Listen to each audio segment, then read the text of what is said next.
ಮಂತ್ರ 11ನೇ ಇವತ್ತು ಚರ್ಚೆಯಲ್ಲಿ ನೋಡೋಣ. ಆ,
ಪ್ರೇಯರ್ಸ್ನಿಂದ ಪ್ರಾರಂಭ ಮಾಡೋಣ.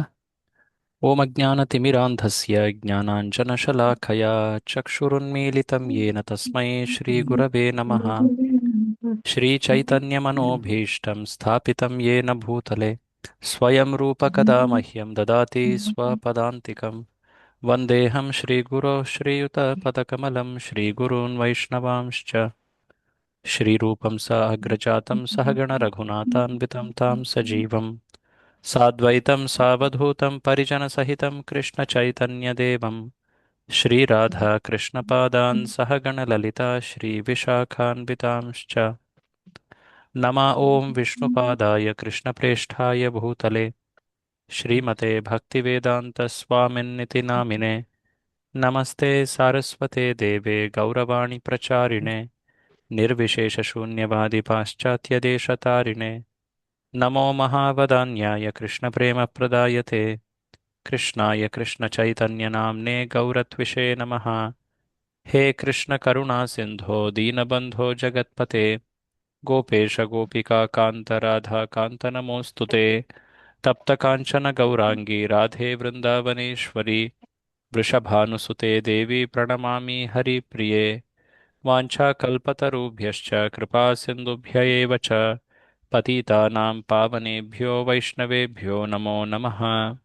ಜಯ ಶ್ರೀ ಕೃಷ್ಣ ಚೈತನ್ಯ ಪ್ರಭು ನಿತ್ಯಾನಂದ ಶ್ರೀ ಅದ್ವೈತ ಗದಾಧರ ಶ್ರೀವಾಸಾದಿ ಗೌರಭಕ್ತವೃಂದ. ಹರೇ ಕೃಷ್ಣ ಕೃಷ್ಣ ಕೃಷ್ಣ ಹರೇ ಹರೇ ಹರೇ ರಾಮ ರಾಮ ರಾಮ ಹರೇ ಹರೇ. ಮುಖಂ ಕರೋತಿ ವಾಚಾಲಂ ಪಂಗುಂ ಲಂಘಯತೆ ಗಿರಿಂ ಯತ್ಕೃಪಾತಮಹಂ ವಂದೇ ಶ್ರೀಗುರುಂ ದೀನತಾರಿಣಂ. ಹರೇ ಕೃಷ್ಣ.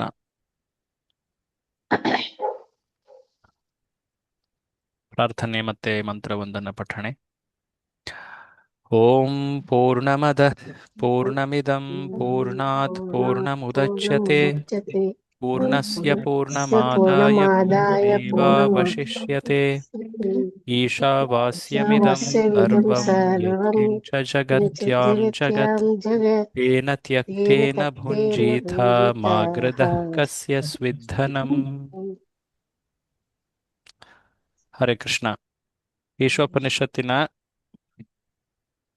3ನೇ ಭಾಗ ಚರ್ಚೆನ ಮಾಡ್ತಾ ಇರೋದು ನಾವೀಗ. ನಿಮ್ಮ पूर्णमुदच्यते ಹ್ಯಾಂಡ್ ಬುಕ್ ಅಲ್ಲಿ पूर्णस्य पूर्णमादाय पूर्णमेवावशिष्यते. ಹರೇ ಕೃಷ್ಣ. ದಯವಿಟ್ಟು ಮ್ಯೂಟ್ ಅಲ್ಲಿರಿ ಎಲ್ಲರೂ. ಎಲ್ಲರೂ ಮ್ಯೂಟ್ ಅಲ್ಲಾಗಿ.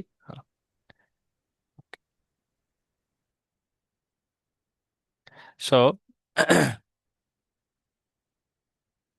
ಈಶೋಪನಿಷತ್ತಿನ 3ನೇ ಭಾಗದ ಚರ್ಚೆನ ಮಾಡ್ತಾ ಇದ್ದೀವಿ ನಾವೀಗ. ಮೊದಲ ಭಾಗದಲ್ಲಿ ಈಶಾವಾಸ್ಯ ತತ್ವ, ಅದರಿಂದ ಆಗುವಂಥ ಲಾಭಗಳು ಅವೆಲ್ಲವನ್ನ ನೋಡ್ತೀವಿ. 2ನೇ ಭಾಗದಲ್ಲಿ ಆ ಈಶನನ್ನ ತಿಳ್ಕೊಳ್ಳುವಂತಹ ಸರಿಯಾದಂತಹ ವಿಧಾನ, ಆನಂತರ ಆತನ ಗುಣಗಳು, ದಿವ್ಯ ಗುಣಗಳನ್ನ ತಿಳ್ಕೊಂಡ್ವಿ. ಈಗ ಇಲ್ಲಿ ವಿದ್ಯೆ ಮತ್ತೆ ಉಪಾಸನೆ ಅಥವಾ ಪೂಜೆಯ ಬಗ್ಗೆ ವರ್ಣನೆಯನ್ನ ಕಾಡ್ತಾ ಇದ್ದೀವಿ. 6 ಶ್ಲೋಕಗಳಲ್ಲಿ 9ರಿಂದ ಹಿಡಿದು 14ರವರೆಗೆ ಶ್ಲೋಕ, ಈ ವಿಭಾಗ ಇರುವಂಥದ್ದು. 9 ಮತ್ತೆ 10 ನಾವು ನೋಡಿದ್ದು ತಮ್ಗೆಲ್ಲ ನೆನಪಿರ್ಬೋದು. ಆ ಆ, 9ರಲ್ಲಿ ಮುಖ್ಯವಾದಂತಹ ಒಂದು ಸಾಲಿನಲ್ಲಿ ಅದರ ತಿರುಳು ಹೇಳೋದಾದ್ರೆ, ಅದರ ಸಾರ ಹೇಳೋದಾದ್ರೆ, ಆ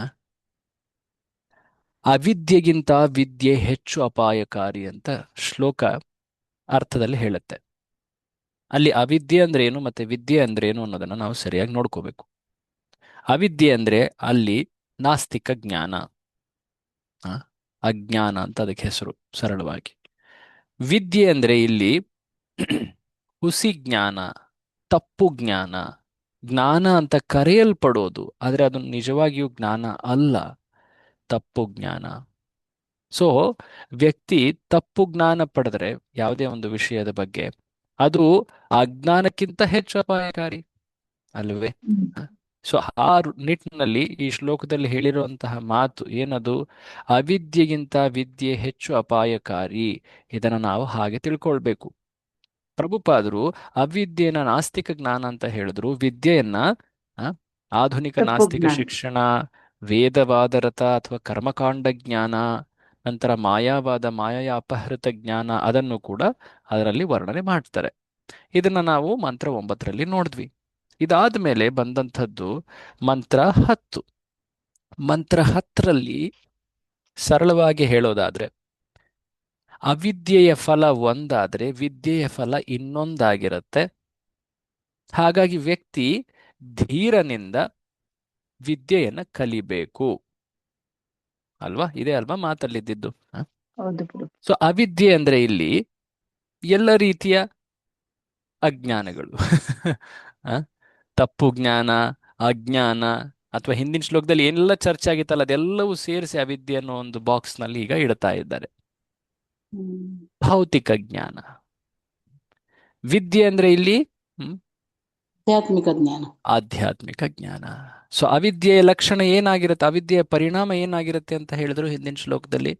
ಇದನ್ನ ನಾವು ಹಿಂದಿನ ಕ್ಲಾಸಲ್ಲಿ ನೋಡಿದ್ದೀವಿ. ಏನಾಗಿರುತ್ತೆ ಅಂತ ಹೇಳಿದ್ರು, ಯಾರಿಗೆ ನೆನಪಿದೆ? ದುರ್ಗುಣಗಳು, ದುರ್ವಿಚಾರ. ದುರ್ಗುಣಗಳು.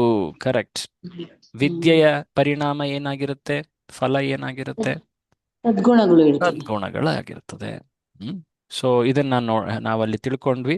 ಆ, ಅವಿದ್ಯೆಯಿಂದ ಬರುವಂತ ಸದ್ಗುಣಗಳು 13ನೇ ಅಧ್ಯಾಯದ ಶ್ಲೋಕ ಪ್ರಭುಪಾದರು ತೋರಿಸಿದ್ರು. ಅವಿದ್ಯೆಯಿಂದ ಬರುವಂತ ದುರ್ಗುಣಗಳನ್ನ ಪ್ರಭುಪಾದರು ವರ್ಣಿಸಿದ್ರು. ಆ ಸಮಯದ ಸಾಮಾಜಿಕ ಸ್ಥಿತಿ, ಈಗಿನ ಸ್ಥಿತಿ ಇನ್ನೂ ಅದಕ್ಕಿಂತ ಹದಗೆಟ್ಟು ಹೋಗಿದೆ ಅಲ್ವೇ? ಸೊ ಅದನ್ನೆಲ್ಲ ವರ್ಣಿಸಿದ್ರು. ಅದಾದ್ಮೇಲೆ ಧೀರ ವ್ಯಕ್ತಿಯನ್ನ ನಾವು ಹುಡುಕಬೇಕು, ಆತನಿಂದ ವಿದ್ಯೆಯನ್ನು ಕಲಿಬೇಕು ಅಂದ್ರು. ಸೊ ಧೀರ ವ್ಯಕ್ತಿಯ ಅರ್ಹತೆ ಅಥವಾ ಗುಣಗಳನ್ನ ಅಲ್ಲಿ ಹೇಳ್ತಾರೆ. ಆತನ ಗುಣಲಕ್ಷಣಗಳನ್ನ ಹೇಳ್ತಾರೆ. ಧೀರ, ಆತನನ್ನ ಹೇಗೆ ಗುರುತು ಹಿಡಿತೀರಾ?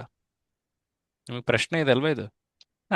ಹೌದು. ಹೇಳಿ. ಪರಂಪರೆಯಿಂದ ಬಂದಿರುವಂತ ಗುರು ಪರಂಪರೆಯಿಂದ ಬಂದಿರುವಂತ ಗುರುಗಳನ್ನೇ, ಧೀರನನ್ನೇ ಆರಿಸ್ಬೇಕು ಪ್ರಭು ನಾವು. ಓಕೆ, ಗುರು ಪರಂಪರೆಯಿಂದ ಬರೋದು. ಮತ್ತಿನ್ನೇನು ಆತನ ಇನ್ನೇನ್ ಗುಣಗಳಿವೆ? ಐಹಿಕ ಭ್ರಮೆಯಿಂದ ಭಕ್ತನಾಗಿರ್ಬೇಕು. ಆ ಐಹಿಕ ಭ್ರಮೆಯಿಂದ ಆತ ಮೇಲಿರ್ಬೇಕು. ಮತ್ತೆ ಯಾವುದೇ ಭಕ್ತರಾಗಿರ್ಬೇಕು. ವ್ಯಕ್ತಿಗೂ ಹಾತೊರೆಯೋದಿಲ್ಲ ಮತ್ತೆ ಗೋಳಾಡೋದಿಲ್ಲ. ಆ ಎಸ್, ನ ಕಾಂಕ್ಷತಿ. ಆ, ನ ಅದು ಆ ಮಾತಲ್ಲಿ ನೋಡ್ತೇವೆ ನಾವು. ಎಸ್. ಮತ್ತಿನ್ನೇನು? ಮತ್ತಿನ್ನೇನು ಇದೆಯಲ್ಲ ಅಲ್ಲಿ? ಇನ್ನು 2-3 ಇದೆ, ನೋಡ್ಲಿಲ್ವಾ? ದೇಶ ಮತ್ತು ನಿಯಂತ್ರಣದ ಭೌತ ದೇಹ ಮತ್ತು ಮನಸ್ಸುಗಳು ತನಗೆ ಭೌತ ದೇಹ ಮತ್ತು ಮನಸ್ಸುಗಳು ಪಡೆದಿರೋದು ಅಂತ ತಿಳಿದಿರ್ತಾರೆ. ಹೌದು. ಮತ್ತೆ ಅವು ಬಾಹ್ಯ ದ್ರವ್ಯಗಳಿಂದ ತಿಳಿದಿರ್ತಾರೆ. ಮತ್ತೆ ಅವರು ಇದ್ದಿದ್ರಲ್ಲಿ ತೃಪ್ತಿ ಪಡ್ತಾರೆ. ಸೊ ಅವರು ಭೌತಿಕ ವಸ್ತುಗಳಿಂದ ವಿಚಲಿತರಾಗೋದಿಲ್ಲ. ಆ ಅಂಶ ಇದೆಯಲ್ಲ, ಐಹಿಕ ಭ್ರಮೆಯಿಂದ ವಿಚಲಿತರಾಗೋದಿಲ್ಲ. ಅದನ್ನ ಮೊದಲನೇದಾಗಿ ಹೇಳ್ತೀರಿ. ಹಾತೊರೆಯೋದು, ಗೋಳಾಡೋದಿಲ್ಲ. ವಿಶೇಷವಾಗಿ ಅಲ್ಲಿ ಒಂದು ಆತ್ಮದ ಹೊರಗಿರುವಂತಹ ಈ ಭೌತ ದೇಹ, ಈ ಮನಸ್ಸು ಕೂಡ ಭೌತಿಕವೇ. ಅದು ಒಂದು ರೀತಿ ಹೊರಗಿರುವಂತಹ ಒಂದು ಆವರಣ ಅನ್ನೋದನ್ನ ಆತ ತಿಳಿತಾರೆ. ಯಾ ಧೀರರು ತಮ್ಮ ಹಿರಿಯರಿಂದ ಕೇಳಿ ತಿಳಿದುಕೊಂಡಿದ್ದಾರೆ. ಅಂದ್ರೇನು? ಅವರು ಪರಂಪರೆಯಲ್ಲಿ ಈ ಜ್ಞಾನವನ್ನು ಪಡೆದಿರ್ತಾರೆ. ಅದನ್ನ ನಾವು ಮಂತ್ರ 10ರಲ್ಲಿ ನೋಡಿದ್ವಿ. ಈಗ ಮಂತ್ರ 11 ಇಂಟ್ರೆಸ್ಟಿಂಗ್ ಇದು. ನೋಡಿ ಶ್ಲೋಕ ನೋಡೋಣ. ಮಂತ್ರ 11ರಲ್ಲಿ ಏನ್ ಹೇಳ್ತಾ ಇದ್ದಾರೆ? ವಿದ್ಯಾಂಚ ಅವಿದ್ಯಾಂಚ ಯಸ್ತದ್ ವೇದೋ ಭಯಂ ಸಹ ಅವಿದ್ಯೆಯಾ ಮೃತ್ಯುಂ ತೀರ್ತ್ವಾ ವಿದ್ಯೆಯಾಮೃತಮಶ್ನುತೆ. ಶ್ಲೋಕ ಏನ್ ಹೇಳತ್ತೆ ನೋಡಿ. ವಿದ್ಯೆ ಅವಿದ್ಯೆ ಚ.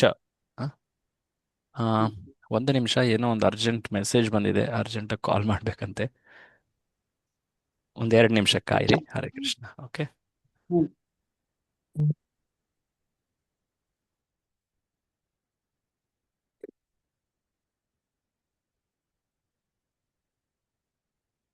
Last of okay. Hare Krishna. Sorry, ಸ್ವಲ್ಪ ಇಂಟರಪ್ಷನ್ಗೆ. ಓಕೆ, ಸೊ ಶ್ಲೋಕದಲ್ಲಿ ಏನ್ ಹೇಳ್ತಾ ಇದ್ದಾರೆ ನೋಡಿ. ವಿದ್ಯಾಂ ಚ ಅವಿದ್ಯಾಂ ಚ. ಎರಡು, ವಿದ್ಯೆ ಮತ್ತೆ ಅವಿದ್ಯೆ. ಉಭಯಂ ವೇದ ಅಂದ್ರೆ ಎರಡನ್ನೂ ಕಲಿಬೇಕು. ಉಭಯಂ ಅಂದ್ರೆ ಎರಡು ಅಲ್ವಾ. ಉಭಯಂ ಸಹ. ಸಹ ಅನ್ನೋ ಶಬ್ದ ಒಟ್ಟಿಗೆ ಕಲಿಬೇಕು. ವಿದ್ಯೆಯನ್ನೂ ಕಲಿಬೇಕು, ಅವಿದ್ಯೆಯನ್ನೂ ಕಲಿಬೇಕು. ವೇದ ಅನ್ನೋ ಶಬ್ದ ಏನದು? ಕಲಿ ಅಥವಾ ಅರಿಯೋದು ಅಂತ ಹೇಳ್ತಾ ಇದೆ. ಪ್ರಭುಪಾದರು ಅರಿಯುತ್ತಾನೆ ಅಂತ ಇಲ್ಲ ಅನುವಾದದಲ್ಲಿ ಹೇಳಿದ್ದಾರೆ. ಸೊ ವಿದ್ಯೆ ಮತ್ತೆ ಅವಿದ್ಯೆ ಇವೆರಡನ್ನೂ ಕೂಡ ಒಟ್ಟಿಗೆ ತಿಳ್ಕೊಳ್ಬೇಕು. ಯಾಕೆ? ಅವಿದ್ಯೆ ವ್ಯಕ್ತಿಗೆ ಮೃತ್ಯುವಿನಿಂದ ಮೇಲೆತ್ತುತ್ತೆ. ಅವಿದ್ಯೆಯ ಮೃತ್ಯುಂ ತೀರ್ತ್ವಾ ವಿದ್ಯೆಯ ಅಮೃತಮಶ್ನುತೆ. ವಿದ್ಯೆಯಿಂದ ವ್ಯಕ್ತಿ ಅಮೃತತ್ವವನ್ನ ಪಡಿತಾನೆ. ಅಶ್ನುತೆ ಅಂದ್ರೆ ಆನಂದಿಸ್ತಾನೆ ಅಥವಾ ಪಡಿತಾನೆ ಅಂತ ಅರ್ಥ. ಸೊ ಏನ್ ಹೇಳ್ತಾ ಇದ್ದಾರೆ ಅಂದ್ರೆ, ಮೃತ್ಯುವಿನಿಂದ ಆತ ಮೇಲೆ ಇರ್ತಾನೆ, ದಾಟ್ತಾನೆ ಅಂದ್ರೆ ಅರ್ಥ ಈ ಮೃತ್ಯು ಲೋಕ ಭೌತಿಕ ಜಗತ್ತನ್ನ ಆತ ಪಾರು ಮಾಡ್ತಾನೆ. ಅವಿದ್ಯೆಯಿಂದ ವ್ಯಕ್ತಿ ಈ ಜಗತ್ತನ್ನ ಪಾರು ಮಾಡಬಹುದು, ದಾಟಬಹುದು. ದಾಟಿದ್ಮೇಲೆ ಎಲ್ಲೋ ಹೋಗ್ತಾನೆ? ದಾಟಿದ್ಮೇಲೆ ಆತ ಅಮೃತ ಲೋಕ ಅಥವಾ ಅಮೃತ ಲೋಕ ಅಂದ ತಕ್ಷಣ ಸ್ವರ್ಗದ ಅರ್ಥ ಅಲ್ಲ ಇಲ್ಲಿ. ಅಮೃತ ಲೋಕ ಆಧ್ಯಾತ್ಮಿಕ ಜಗತ್ತು. ಆ ಜಗತ್ತಿನಲ್ಲಿ ಆತ ತಲುಪಲಿಕ್ಕೆ, ಅಲ್ಲಿ ಆನಂದಿಸ್ಲಿಕ್ಕೆ, ಅದನ್ನ ಪ್ರಾಪ್ತಿ ಮಾಡ್ಕೊಳ್ಲಿಕ್ಕೆ ಆತನಿಗೆ ಏನ್ ಬೇಕು? ವಿದ್ಯೆ ಬೇಕು. ಸೊ ಅವಿದ್ಯೆಯಿಂದ ಈ ಭೌತಿಕ ಜಗತ್ತಿನಿಂದ ಹೊರ ಹೋದರೆ ವಿದ್ಯೆಯಿಂದ ಆತ ಆಧ್ಯಾತ್ಮಿಕ ಜಗತ್ತನ್ನ ಪ್ರವೇಶಿಸಿ ಅಲ್ಲಿ ಅದನ್ನ ಸ್ಥಾನವನ್ನ ಪಡಿತಾನೆ. ಸೊ ಶ್ಲೋಕ ಸರಳವಾಗಿ ಏನ್ ಹೇಳ್ತಾ ಇದೆ? ವಿದ್ಯೆ ಮತ್ತೆ ಅವಿದ್ಯೆ ಎರಡನ್ನೂ ಕೂಡ ಒಟ್ಟಿಗೆ ಕಲಿಬೇಕು ಅಂತ ಹೇಳ್ತಾ ಇದೆ. ನೋಡಿ ಅನುವಾದ ಓದ್ತೀರಾ ಯಾರಾದ್ರೂ ಅನುವಾದ? ಹರೇ ಕೃಷ್ಣ ಪ್ರಭು, ಓದ್ತೇನೆ. ಓದಿ. ಅನುವಾದ. ಯಾವನು ಅವಿದ್ಯೆ ಹಾಗೂ ದಿವ್ಯ ಜ್ಞಾನಗಳನ್ನು ಒಟ್ಟಿಗೆ ಅರಿಯುತ್ತಾನೋ ಅವನು ಮತ್ತೆ ಮತ್ತೆ ಜನನ ಮರಣಗಳಾಗುವುದನ್ನು ಮೀರಿ ಪೂರ್ಣ ಅಮೃತತ್ವವನ್ನು ಅನುಭವಿಸುತ್ತಾನೆ. ನೋಡಿ, ಅವಿದ್ಯೆ ಮತ್ತು ದಿವ್ಯ ಜ್ಞಾನಗಳನ್ನು ಯಾರು ಒಟ್ಟಿಗೆ ಅರಿಯುತ್ತಾರೋ. ಇಂಟ್ರೆಸ್ಟಿಂಗ್. ಅವಿದ್ಯೆ, ದಿವ್ಯ ಜ್ಞಾನ ಅಂದ್ರೆ ಇಲ್ಲಿ ವಿದ್ಯೆ. ಓಕೆ, ಸೊ ಈ ಶ್ಲೋಕದಲ್ಲಿ ವಿದ್ಯೆ ಮತ್ತೆ ಅವಿದ್ಯೆ ಅಂದ್ರೆ ಅರ್ಥ ಏನು ಅದನ್ನ ತಿಳ್ಕೊಳ್ಬೇಕು. ಇಲ್ಲಿ ಅವಿದ್ಯೆ ಅಂದ್ರೆ ಸರಳ, ನಿಮಗೆ ತಿಳಿದಿದೆ, ಭೌತಿಕ ಜ್ಞಾನ. ಆದ್ರೆ ಇಲ್ಲಿ ಬ್ರಾಕೆಟ್ ಅಲ್ಲಿ ಇನ್ನೊಂದು ಅಂಶ ಬರ್ದಿದ್ದಾರೆ. ಇಲ್ಲಿ ಏನಿದು? ಅಪರಾವಿದ್ಯೆ. ಇದನ್ನ ಹಿಂದೆ ನಾವು ಕಲ್ತಿದ್ವಲ್ಲ. ಅಪರಾವಿದ್ಯೆ ಅಂದ್ರೆ ಅರ್ಥ ಏನು? ಯಾರಿಗ್ ನೆನ್ಪುಂಟು? ಅದು ವೇದದಲ್ಲೇ ಇರುತ್ತೆ, ಈ ಭೌತಿಕ ಲೋಕಕ್ಕೆ ಸಂಬಂಧಪಟ್ಟಿದ್ದಾಗಿದೆ. ಅಪರಾವಿದ್ಯೆ ಅಂದ್ರೆ ಭೌತಿಕ ವಿದ್ಯೆ. ಸೊ ಭೌತಿಕ ಜ್ಞಾನದ ಬಗ್ಗೆ ವೇದಗಳಲ್ಲಿ ತಿಳಿಸಿರುವಂತಹ ಜ್ಞಾನ. ಓಕೆ, ಅದು ನಾವು ವೇದಗಳನ್ನ ಆಧರಿಸದೆ ನಾಸ್ತಿಕ ವಿಧಿಯಲ್ಲಿ ನಾವೇನು ಭೌತಿಕ ಜಗತ್ತಿನ ಜ್ಞಾನ ಪಡಿತೀವಿ ಅದಕ್ಕಿಂತ ಅದು ಬೇರೆ ಇರುತ್ತೆ. ಅದರ ಚರ್ಚೆ ಈಗ ನಾವು ಈ ಶ್ಲೋಕದಲ್ಲಿ ನೋಡೋಣ. ವಿದ್ಯೆ ಅಂದ್ರೆ ಆಧ್ಯಾತ್ಮಿಕ ಜ್ಞಾನ. ಅದನ್ನ ಸ್ಪೆಸಿಫಿಕ್ ಆಗಿ ನಿರ್ದಿಷ್ಟವಾಗಿ ಹೇಳೋದಾದ್ರೆ ಇಲ್ಲಿ ಪರಾವಿದ್ಯೆ ಅಂತ ಹೇಳಿದ್ದಾರೆ. ಓಕೆ, ಸೊ ಒಟ್ಟಾರೆ ಈಗ ಈ 3 ಶ್ಲೋಕದಲ್ಲಿ ವಿದ್ಯೆ ಅವಿದ್ಯೆ ಇವುಗಳ ಅರ್ಥಗಳನ್ನ ನಾವು ಕ್ಲೀನಾಗಿ ನೋಡ್ಕೊಳ್ಬೇಕು. ನೋಡಿ, ಮಂತ್ರ 9ರಲ್ಲಿ ಅವಿದ್ಯೆ ಅಂದ್ರೆ ಏನಾಗಿತ್ತು? ನಾಸ್ತಿಕ ಜ್ಞಾನ ಅಥವಾ ಅಜ್ಞಾನ ಆಗಿತ್ತು. ವಿದ್ಯೆ ಅಂದ್ರೆ ಅಲ್ಲಿ ತಪ್ಪು ಜ್ಞಾನ ಆಗಿತ್ತು ಅಲ್ವಾ, ಹುಸಿ ಜ್ಞಾನ. ಅದೇ ಮಂತ್ರ 10ರಲ್ಲಿ ಅವಿದ್ಯೆ ಅಂದ್ರೆ ಏನಾಯ್ತು? ಅಜ್ಞಾನ.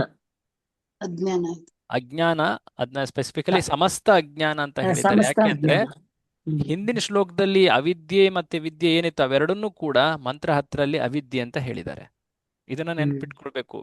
ಒಂದು ಮಂತ್ರದಿಂದ ಇನ್ನೊಂದು ಮಂತ್ರದಲ್ಲಿ ಅವಿದ್ಯೆಯ ಅರ್ಥ ಇಲ್ಲಿ ಬದಲಾಗ್ತಾ ಇದೆ. ಇದನ್ನ ಆಚಾರ್ಯರು ಹೀಗೆ ವರ್ಣಿಸ್ತಾರೆ. ಇಲ್ಲಿ ವಿದ್ಯೆ ಅಂದ್ರೆ ಅರ್ಥ ಏನು? ಆಧ್ಯಾತ್ಮಿಕ ಜ್ಞಾನ. ಸೊ ಅಜ್ಞಾನದ ಫಲ ದುರ್ಗುಣ, ಆಧ್ಯಾತ್ಮಿಕ ಜ್ಞಾನದ ಫಲ ಸದ್ಗುಣ ಅಂತ ಮಂತ್ರ 10ರಲ್ಲಿ ಹೇಳಿದ್ರು. ಅದನ್ನಾಗಲೇ ನಾವು ಕಲ್ತಿದ್ದೀವಿ. ಈಗ ಮಂತ್ರ 11ರಲ್ಲಿ ಎರಡನ್ನೂ ಒಟ್ಟಿಗೆ ಕಲಿಬೇಕು ಅಂತ ಹೇಳುವಾಗ ಇದರಲ್ಲಿ ಅವಿದ್ಯೆ ಅಂದ್ರೆ ಅರ್ಥ ಏನು? ಅಪರಾವಿದ್ಯೆ. ಓಕೆ, ಅಪರಾವಿದ್ಯೆ. ವಿದ್ಯೆ ಅಂದ್ರೆ ಅರ್ಥ ಏನು ಇಲ್ಲಿ? ಪರಾವಿದ್ಯೆ. ಹಾ.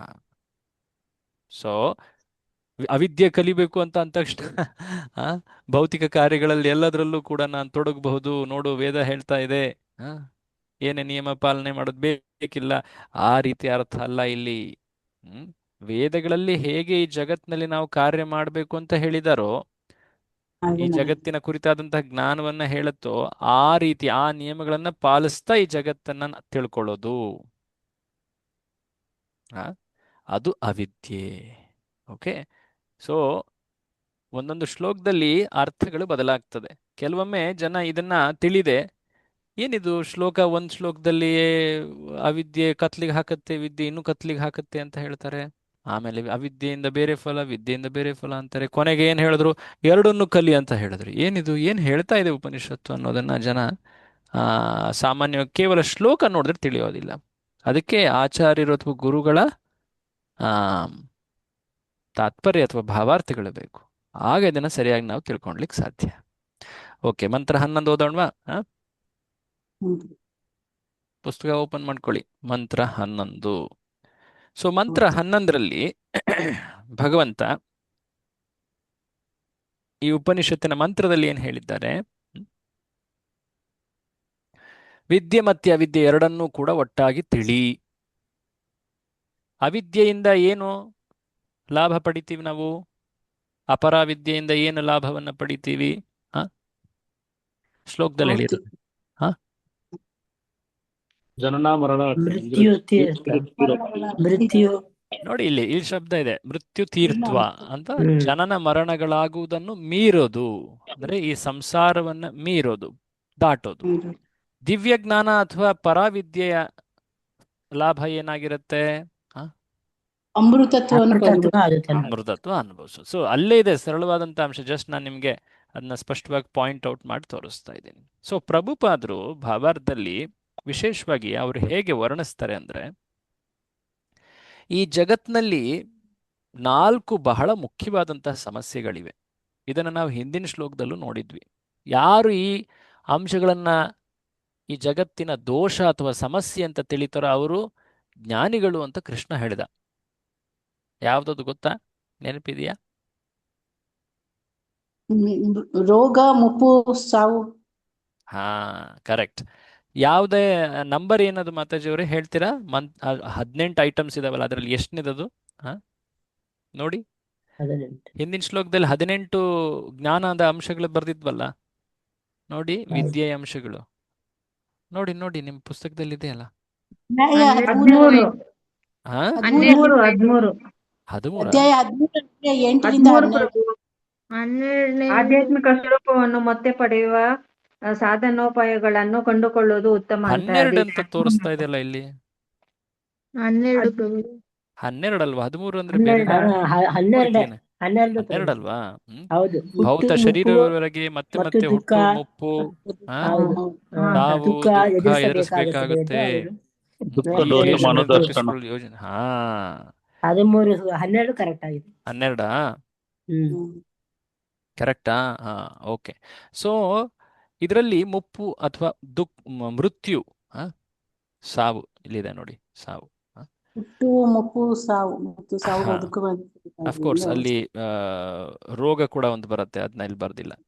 ಬೇಸಿಕಲಿ ಜನ್ಮ ಮೃತ್ಯು ಜರಾ ವ್ಯಾಧಿ ದುಃಖ ದೋಷಾನು ದರ್ಶನಂ ಶ್ಲೋಕದಲ್ಲಿ ಆ ಶಬ್ದ ಬಂದಿದೆ, ಭಗವದ್ಗೀತೆ ಶ್ಲೋಕದಲ್ಲಿ. ಸೊ ಈ 4 ಅಂಶಗಳನ್ನ ವ್ಯಕ್ತಿ ನಿಜವಾಗಿ ಇವುಗಳನ್ನ ತನ್ನ ಮುಖ್ಯ ಸಮಸ್ಯೆಗಳು ಅಥವಾ ಈ ಜಗತ್ತಿನ ದೋಷ ಅಂತ ತಿಳಿಬೇಕು. ಹ ಯಾಕೆಂದ್ರೆ ಈ ಶ್ಲೋಕದಲ್ಲಿ ಏನ್ ಹೇಳ್ತಾ ಇದ್ದಾರೆ ನೋಡಿ, ಮೃತ್ಯುವನ್ನ ದಾಟುವುದು, ಅಮೃತತ್ವ ಅಂದ್ರೇನು, ಎಂದು ಮೃತ್ಯು ಆಗೋದೇ ಇಲ್ಲ ಅಂತಹ ಸ್ಥಿತಿಯನ್ನ ಪಡೆಯೋದು, ಅದು ಮಾತನಾಡ್ಲಾಗ್ತಾ ಇದೆ ಅಲ್ವಾ. ಸೊ ಮೃತ್ಯು ಇದು ಒಬ್ಬ ಶಾಶ್ವತ ಜೀವಿ, ಆತ್ಮ ಶಾಶ್ವತ. ಆದರೆ ಈ ಜಗತ್ತಿನಲ್ಲಿ ಆತ ಬದ್ಧನಾಗಿದ್ದಾಗ ಆತನಿಗೆ ಮೃತ್ಯು ಆ, ಇದನ್ನು ಎದುರಿಸಬೇಕಾಗತ್ತೆ. ಒಂದು ರೀತಿ ಇದು ಬಹಳ ಮುಜುಗರದ ಪರಿಸ್ಥಿತಿ. ಯಾಕೆ? ಶಾಶ್ವತವಾದ ಆತ್ಮ ಸದಾ ಅಶಾಶ್ವತ ದೇಹಗಳನ್ನು ಪಡಿತಾ ಇದೆ. ಹೇಗಿದೆ ನೋಡಿ. ಹ ಪದೇ ಪದೇ ನೀವು ವರ್ಷ ವರ್ಷ ನೀವು ಮನೆ ಬದಲಾಯಿಸ್ತಾ ಇದ್ರೆ ಹೇಗೆ ಅನ್ಸುತ್ತೆ ನಿಮಗೆ? ಹ ಮನೆ ಮನೆ ಬಾಡಿಗೆ ಮನೆ, ಹ? ಪ್ರತಿ ವರ್ಷ ಬೇರೆ ಬೇರೆ ಮನೆ ನೀವು ಬದಲಾಯಿಸ್ತಾ ಇದ್ದೀರಾ, ಹೇಗನ್ಸುತ್ತೆ? ಸರಿ ಹೋಗೋದಿಲ್ಲ, ಕಷ್ಟ ಸರಿ ಹೋಗೋದಿಲ್ಲ. ಆಗುತ್ತೆ. ತುಂಬಾ ಏನಿದು ಅಡ್ಜಸ್ಟೇ ಕಷ್ಟ ಆಗ್ತಾ ಇಲ್ಲ, ಆಗುತ್ತೆ. ಅಡ್ಜಸ್ಟ್ ಆಗ್ತಾ ಇಲ್ಲ ಅಂತ. ಏನ್ ಸೆಟಲ್ ಆಗ್ತಾ ಇದೀವಿ ಅಂತ ಇದ್ದಾಗೆ ಮತ್ತೆ ಇಲ್ಲಿಂದ ಹೋಗ್ಬೇಕು. ಹ? ಆ ರೀತಿ ಒಂದು ಆತ್ಮನಿಗೆ ಈ ಜಗತ್ತಿನಲ್ಲಿ ಅನುಭವವಾಗ್ತಾ ಇರ್ತದೆ. ಪದೇ ಪದೇ ಶರೀರ ಬದಲಾಯಿಸ್ತಾ ಇರುತ್ತೆ. ಸೊ ಈ ಶರೀರ ಓಕೆ ದುಃಖ ಕೊಡುತ್ತೆ, ಪರವಾಗಿಲ್ಲ, ಹೇಗೋ ನಾನು ಅಡ್ಜಸ್ಟ್ ಆಗ್ತೀನಿ ಅಂತ ಹೇಳಿ ಏನು ಸ್ವಲ್ಪ ದಿನ ಇದ್ದಿದ್ದಂಗೆ ವ್ಯಾಧಿಗಳು ಶುರುವಾಗುತ್ತೆ, ಮುಪ್ಪು ಸ್ಟಾರ್ಟ್ ಆಗುತ್ತೆ, ಒಂದು ಸಮಯಕ್ಕೆ ಮೃತ್ಯು ಆಗ್ಬಿಡುತ್ತೆ. ಯಾವಾಗ ಆಗುತ್ತೆ ಅದು ಗೊತ್ತಾಗೋದಿಲ್ಲ, ಆಗ್ಬಿಡುತ್ತೆ. ಅದನ್ನ ಖಚಿತವಾಗಿ ಯಾರು ಹೇಳಲಿಕ್ಕೂ ಆಗೋದಿಲ್ಲ, ಮುನ್ಸೂಚನೆ ನೀಡ್ಲಿಕ್ಕೆ ಆಗೋದಿಲ್ಲ. ಬಟ್ ಮೃತ್ಯು ಎಲ್ಲರಿಗೂ ಆಗೇ ಆಗುತ್ತೆ. ಸೊ ಹಾಗಾಗಿ ಆ ಭಯ, ಅಯ್ಯೋ ನಾನು ಚೇಂಜ್ ಮಾಡಬೇಕಲ್ಲಪ್ಪ, ಮನೆ ಓನರು ನಾನು ಅವನು ಹೇಳೇ ಹೇಳ್ತಾನೆ ಬಿಟ್ಟು ಹೋಗು ಬಿಟ್ಟು ಹೋಗು ಅಂತ ಯಾವಾಗಲೂ ಹೇಳ್ತಾ ಇರ್ತಾನೆ. ಸೊ ಈ ಭಯ ಜೀವಿಗೆ ಏನದು ಮೃತ್ಯುವಿನ ಭಯ ಸದಾ ಕಾಡ್ತಾ ಇರುತ್ತೆ. ಪ್ರಭುಪಾದ್ರೆ ಹೇಳ್ತಾರೆ ಭಾವಾರ್ಥದಲ್ಲಿ ನೋಡಿ, ಭೌತ ಜಗತ್ತು ಸೃಷ್ಟಿಯಾದಿಗಿನಿಂದ ಪ್ರತಿಯೊಬ್ಬರೂ ನಿತ್ಯ ಜೀವನವನ್ನು ಪ್ರಯತ್ನಿಸ್ತಾ ಇರ್ತಾರೆ.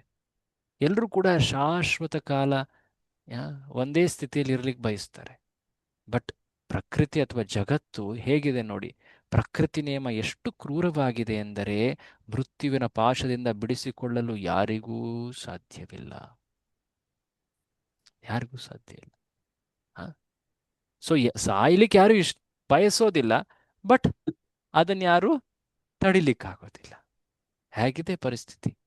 ಪ್ರಭುಪಾದರನ್ನು ಹೇಳ್ತಾರೆ ನೋಡಿ, ಯಾರೂ ವೃದ್ಧರಾಗ್ಲಿಕ್ಕೆ ಬಯಸೋದಿಲ್ಲ, ಸಾಯ್ಲಿಕ್ಕೆ ಬಯಸೋದಿಲ್ಲ, ಆದರೆ ಪ್ರಕೃತಿ ನಿಯಮ ಹೇಗಿದೆ ಅಂದ್ರೆ ಅದು ಎಲ್ರನ್ನೂ ಕಾಡೇ ಕಾಡತ್ತೆ. ಎಲ್ರೂ ಕೂಡ ಅದನ್ನು ಅನುಭವಿಸಲೇಬೇಕು. ಸೊ ನಿಜವಾಗಿಯೂ ಕೂಡ ಒಬ್ಬ ವ್ಯಕ್ತಿ ಆ ಆ, ಬುದ್ಧಿವಂತ ಅಂದ್ರೆ ಈ ಸಮಸ್ಯೆಗಳಿಗೆ ಪರಿಹಾರವನ್ನು ಹುಡುಕಬೇಕು. ಅದು ನಿಜವಾದ ಬುದ್ಧಿವಂತಿಕೆ. ಸೊ ನೀವೆಲ್ಲ ಆ ಬುದ್ಧನ ಒಂದು ಕಥೆ ಕೇಳಿರ್ತೀರ. ಒಬ್ಬಳು ಬಂದು ಆತನ ಬಳಿ ಬಂದು ಅತ್ಯಂತ ದುಃಖದಲ್ಲಿ ಬೇಡ್ಕೊಳ್ತಾಳೆ, ಹೇ ಅತ್ಯಂತ ಬುದ್ಧಿಜೀವಿ ಅಲ್ವಾ ನೀವು, ಸಮಾಧಿಸ್ಥರಾಗಿ ಅತ್ಯಂತ ಶಾಂತರಾಗಿ ಜ್ಞಾನವನ್ನು ಪಡೆದಿದ್ದೀರಾ, ನನಗೆ ಒಂದು ದೊಡ್ಡ ಸಮಸ್ಯೆ ಉಂಟಾಗಿದೆ, ನನ್ನ ಮಗು ತೀರ್ಕೊಂಡೋಗಿದೆ, ಈ ಮಗುವನ್ನು ಪುನರ್ಜೀವಿತಗೊಳಿಸಿ ಅಂತ. ಆಕೆ ಆ ಮಗುವಿನ ಶರೀರವನ್ನು ತಂದಿರ್ತಾಳೆ. ಆಗ ಬುದ್ಧ ಹೇಳ್ತಾನೆ, ಆಯ್ತು, ನಾನು ಈ ಮಗುವನ್ನ ಪುನರ್ಜೀವಿತಗೊಳಿಸ್ತೀನಿ, ಆದ್ರೆ ನೀನು ಒಂದು ಕೆಲಸ ಮಾಡಬೇಕು. ಏನು? ನೀನು ಹೋಗಿ ಸಾವಿಲ್ದಿರೋ ಮನೆಯಲ್ಲಿ ಸಾಸಿವೆ ತಗೊಂಡ್ ಬಾ ಅಂತ ಹೇಳ್ತಾರೆ. ಸಣ್ಣವರಿದ್ದಾಗ ನಾವು ಇದು ನಾಟಕ ಮಾಡಿದ್ವಿ. ಸೊ ಮನೆಗೆ ಹೋಗ್ತಾಳೆ, ಸಾಸಿವೆ ಕೊಡಕ್ಕೆ ಎಲ್ಲರೂ ತಯಾರಿದ್ದಾರೆ. ಸಾಸಿವೆ ಏನು ಎಲ್ಲರ ಮನೇಲಿ ಇರುತ್ತಲ್ವಾ, ಒಗ್ಗರಣೆಗೆ ಸಾಸಿವೆ ಬೇಕೇ ಬೇಕು, ಎಲ್ಲರ ಮನೆಗೂ ಸಾಸಿವೆ ಎಲ್ಲ ಕಡೆ ಇರುತ್ತೆ. ಬಟ್ ಕಂಡೀಷನ್ ಏನಂದ್ರೆ ಸಾವಿಲ್ಲದ ಮನೆಯ ಸಾಸಿವೆ. ಅಯ್ಯೋ, ಹಿಂದಿನ ತಿಂಗಳೇ ನಮ್ಮ ಬೀಗರು, ಆದ್ರೆ ಹಿಂದಿನ ತಿಂಗಳು ಅವರು ಒಬ್ಬರ ಮನೆಯಲ್ಲಿ, ಇವರು ಸತ್ತುವಿದ್ದಾರೆ ಅವ್ರ ಮನೆ. ಸೊ ಒಬ್ರಲ್ಲ ಒಬ್ರು, ಒಂದಲ್ಲ ಒಂದು ಮನೆಯಲ್ಲಿ, ಎಲ್ಲ ಮನೆಯಲ್ಲಿ ಸಾವಿನ ಸುದ್ದಿ ಇದ್ದೇ ಇದೆ. ಸೊ ಸಾವಿಲ್ಲದೆ ಇರುವಂತಹ ಜಾಗ ಎಲ್ಲಿದೆ ಈ ಜಗತ್ತಿನಲ್ಲಿ? ಮನೆ ಎಲ್ಲಿದೆ ಜಗತ್ತಿನಲ್ಲಿ? ಸೊ ಬುದ್ಧ ಈ ಮಾತು ಹೇಳಿದಾಗ ಆಕೆ ಆಗ ಆ ಜ್ಞಾನಕ್ಕೆ ಬರ್ತಾಳೆ. ಸಾವಿಲ್ಲದ ಮನೆಯ ಸಾಸಿವೆ ನಾನು ತರಲಿಕ್ಕೆ ಆಗ್ಲಿಲ್ಲ ಹೇ ಗುರುವೆ ಅಂದಾಗ ಆತ ಆಗ ಆತ್ಮಬೋಧೆಯನ್ನು ಮಾಡ್ತಾನೆ. ಸೊ ಪಾಯಿಂಟ್ ಏನಂದ್ರೆ, ಈ ಜಗತ್ತಿನಲ್ಲಿ ಸಾವು ಇದನ್ನ ಯಾರು ಕೂಡ ತಡಿಲಿಕ್ಕಾಗೋದಿಲ್ಲ. ಸೊ ಇದರ ಕುರಿತಾಗಿ ಚಿಂತೆ, ಜಿಜ್ಞಾಸೆ, ಚಿಂತನೆ ಮಾಡೋದು ಅದು ಬುದ್ಧಿವಂತರ ಲಕ್ಷಣ. ಕೆಲವರು ಈ ಸಮಸ್ಯೆಗೆ ಪರಿಹಾರ ಹುಡುಕ್ಲಿಕ್ಕೆ ಏನೆಲ್ಲ ಪ್ರಯತ್ನ ಮಾಡ್ತಾರೆ. ಭೌತಿಕ ಮಟ್ಟದಲ್ಲಿ ಏನು ಮಾಡ್ತಾರೆ? ಕಾಸ್ಮೆಟಿಕ್ಸ್ ಯೂಸ್ ಮಾಡ್ತಾರೆ. ನಾನು ನನಗೆ ವಯಸ್ಸಾಗಿದೆ ಅಂತ ಕಾಣದೇ ಇರಲಿ ಅಂತ, ಅಥವಾ ಕೆಲವು ಮೆಡಿಸಿನ್ಸ್ನ, ಔಷಧಿಗಳನ್ನೇ ಇನ್ವೆಂಟ್ ಮಾಡಿ ಅದರಿಂದ ಏನಾದರೂ ಪ್ರಯತ್ನ ಮಾಡಿ ಎಷ್ಟು ಆಯುಷ್ ಹೆಚ್ಚಿಗೆ ಮಾಡೋಕ್ಕಾಗುತ್ತೋ ಅಷ್ಟು ಮಾಡ್ತಾರೆ, ಟ್ರೈ ಮಾಡ್ತಾರೆ, ಏನೆಲ್ಲ ಟ್ರೈ ಮಾಡ್ತಾ ಇದ್ದಾರೆ. ರಿವರ್ಸ್ ಏಜಿಂಗ್ ಅಂತ ಏನೇನೆಲ್ಲ ಹೇಳ್ತಾರೆ. ಬಟ್ ಆ್ಯಕ್ಚುಲಿ ಯಾರೂ ಕೂಡ ಮೃತ್ಯುವಿಗೆ ಫುಲ್ ಸ್ಟಾಪ್ ಇಡೋಕ್ಕಾಗೋದಿಲ್ಲ. ಮೃತ್ಯು ಎಲ್ಲರಿಗೂ ಫುಲ್ ಸ್ಟಾಪ್ ಇಡುತ್ತೆ. ಸೊ ಪ್ರಭುಪಾದರು ಹೇಳ್ತಾರೆ, ಈ ರೀತಿಯಾಗಿ ಒಬ್ಬ ವ್ಯಕ್ತಿ ಹಿಂದೆ ಬಹಳ ಬಲಶಾಲಿ, ಶಕ್ತಿಶಾಲಿ ವ್ಯಕ್ತಿ ಮೃತ್ಯುವಿಗೆ ಒಂದು ಪರಿಹಾರ ಬೇಕು, ನಾನು ಹುಡುಕ್ತೀನಿ ಅಂತ ಹೇಳಿ ಪ್ರಯತ್ನಿಸ್ತಾ ಇದ್ದ. ಆತ ಅತ್ಯಂತ ಕಠಿಣವಾದಂತಹ ತಪಸ್ಸನ್ನ ಮಾಡ್ದ. ಈ ಜಗತ್ತಿನ ಅತಿ ಬುದ್ಧಿಜೀವಿಯಾದಂತಹ ಬ್ರಹ್ಮನನ್ನ ಆತ ಒರೆಸ್ಕೊಂಡ. ಆತನಿಗೆ ಈ ಮಾತನ್ನ ಕೇಳ್ದ. ಅತಿ ಕಠಿಣ ತಪಸ್ಸು, ಅತ್ಯಂತ ಕಠಿಣವಾದ ತಪಸ್ಸು. ಹಿರಣ್ಯಕಶಿಪು ಅಲ್ವಾ ಆತ. ಸೊ ಆತನ ತಪಸ್ಸಿಗೆ ಬ್ರಹ್ಮ ಪ್ರಕಟನ, ಒಂದು ರೀತಿ ಆತ ಆಗ್ಲೇಬೇಕಾಯ್ತು. ಯಾಕಂದ್ರೆ ಆತನ ತಪಸ್ಸು ಅಷ್ಟು ಕಠಿಣವಾಗಿಬಿಟ್ಟಿತ್ತು. ಮೇಲಿನ ಲೋಕಗಳಲ್ಲೆಲ್ಲ ಆ ತಪೋ ತೇಜಸ್ಸು ಅಗ್ನಿಯ ರೂಪದಲ್ಲಿ ಅದು ಕಾಡ್ತಾ ಇತ್ತು ಎಲ್ಲರಿಗೂ. ಸೊ ಹಾಗಾಗಿ ಬ್ರಹ್ಮ ಅಲ್ಲಿ ಪ್ರಕಟನ ಆಗ್ತಾನೆ. ಏನಪ್ಪಾ ಬೇಕು ನಿನಗೆ, ಇಷ್ಟೆಲ್ಲ ಒಂದು ರೀತಿ ಕಷ್ಟ ಎಲ್ಲರಿಗೂ ಕೊಡ್ತಾ ಇದೆಯಾ ನಿನ್ನ ತಪೋ ಶಕ್ತಿಯಿಂದ ಅಂತ. ನನ್ನನ್ನು ಅಮರನನ್ನಾಗಿ ಮಾಡು ಅಂತ ಹೇಳ್ತಾನೆ. ಬ್ರಹ್ಮ ಹೇಳ್ತಾನೆ, ನಾನೇ ಸಾಯ್ತೀನಿ, ನಿನಗೆ ಹೇಗೆ ನಾನು ಅಮರನನ್ನಾಗಿ ಮಾಡ್ಲಿಕ್ಕಾಗುತ್ತೆ? ಪ್ರಭುಪಾದರಿ ಮಾತೆಲ್ಲ ಬರ್ದಿದ್ದಾರೆ, ನಾನು ಹೇಳೋ ಮಾತೆಲ್ಲ ಅದು ಎಕ್ಸಾಕ್ಟಾಗಿ ಅಲ್ಲೇ ಇದೆ. ನೀವು ನೋಡ್ತಾ ಹೋಗ್ಬೋದು, ಚೆಕ್ ಮಾಡ್ಬೋದು. ಸೊ ಪ್ರಭುಪಾದರು ಭಗವದ್ಗೀತೆ, ಆ ಶ್ಲೋಕ ಇದೆಯಲ್ಲ ಭಗವದ್ಗೀತೆಯಲ್ಲಿ, ಸಹಸ್ರಯುಗ ಪರ್ಯಂತಂ ಅಹರ್ಯದ್ ಬ್ರಹ್ಮಣೋ ವಿದು. ಅಂದ್ರೆ ಬ್ರಹ್ಮನಿಗೂ ಕೂಡ ಕೊನೆ ಇದೆ. ಆತನ ಒಂದು ದಿನ ಸಹಸ್ರ ಯುಗಗಳು, ಒಂದು ರಾತ್ರಿ ಅಷ್ಟೇ ದೀರ್ಘ ಸಮಯ. ಸಹಸ್ರ ಯುಗಗಳು ಒಂದು ದಿನವಾದರೆ ಸಹಸ್ರ ಯುಗಗಳು ಒಂದು ರಾತ್ರಿ. ಸೊ ಹೀಗೆ ಆತನ ದಿನ ಮತ್ತೆ ರಾತ್ರಿ ನೋಡ್ಲಿಕ್ಕೆ ತುಂಬಾ ಹೆಚ್ಚು ಕಾಲಾವಧಿ ಅಂತೆ ಕಂಡರೂ ಕೂಡ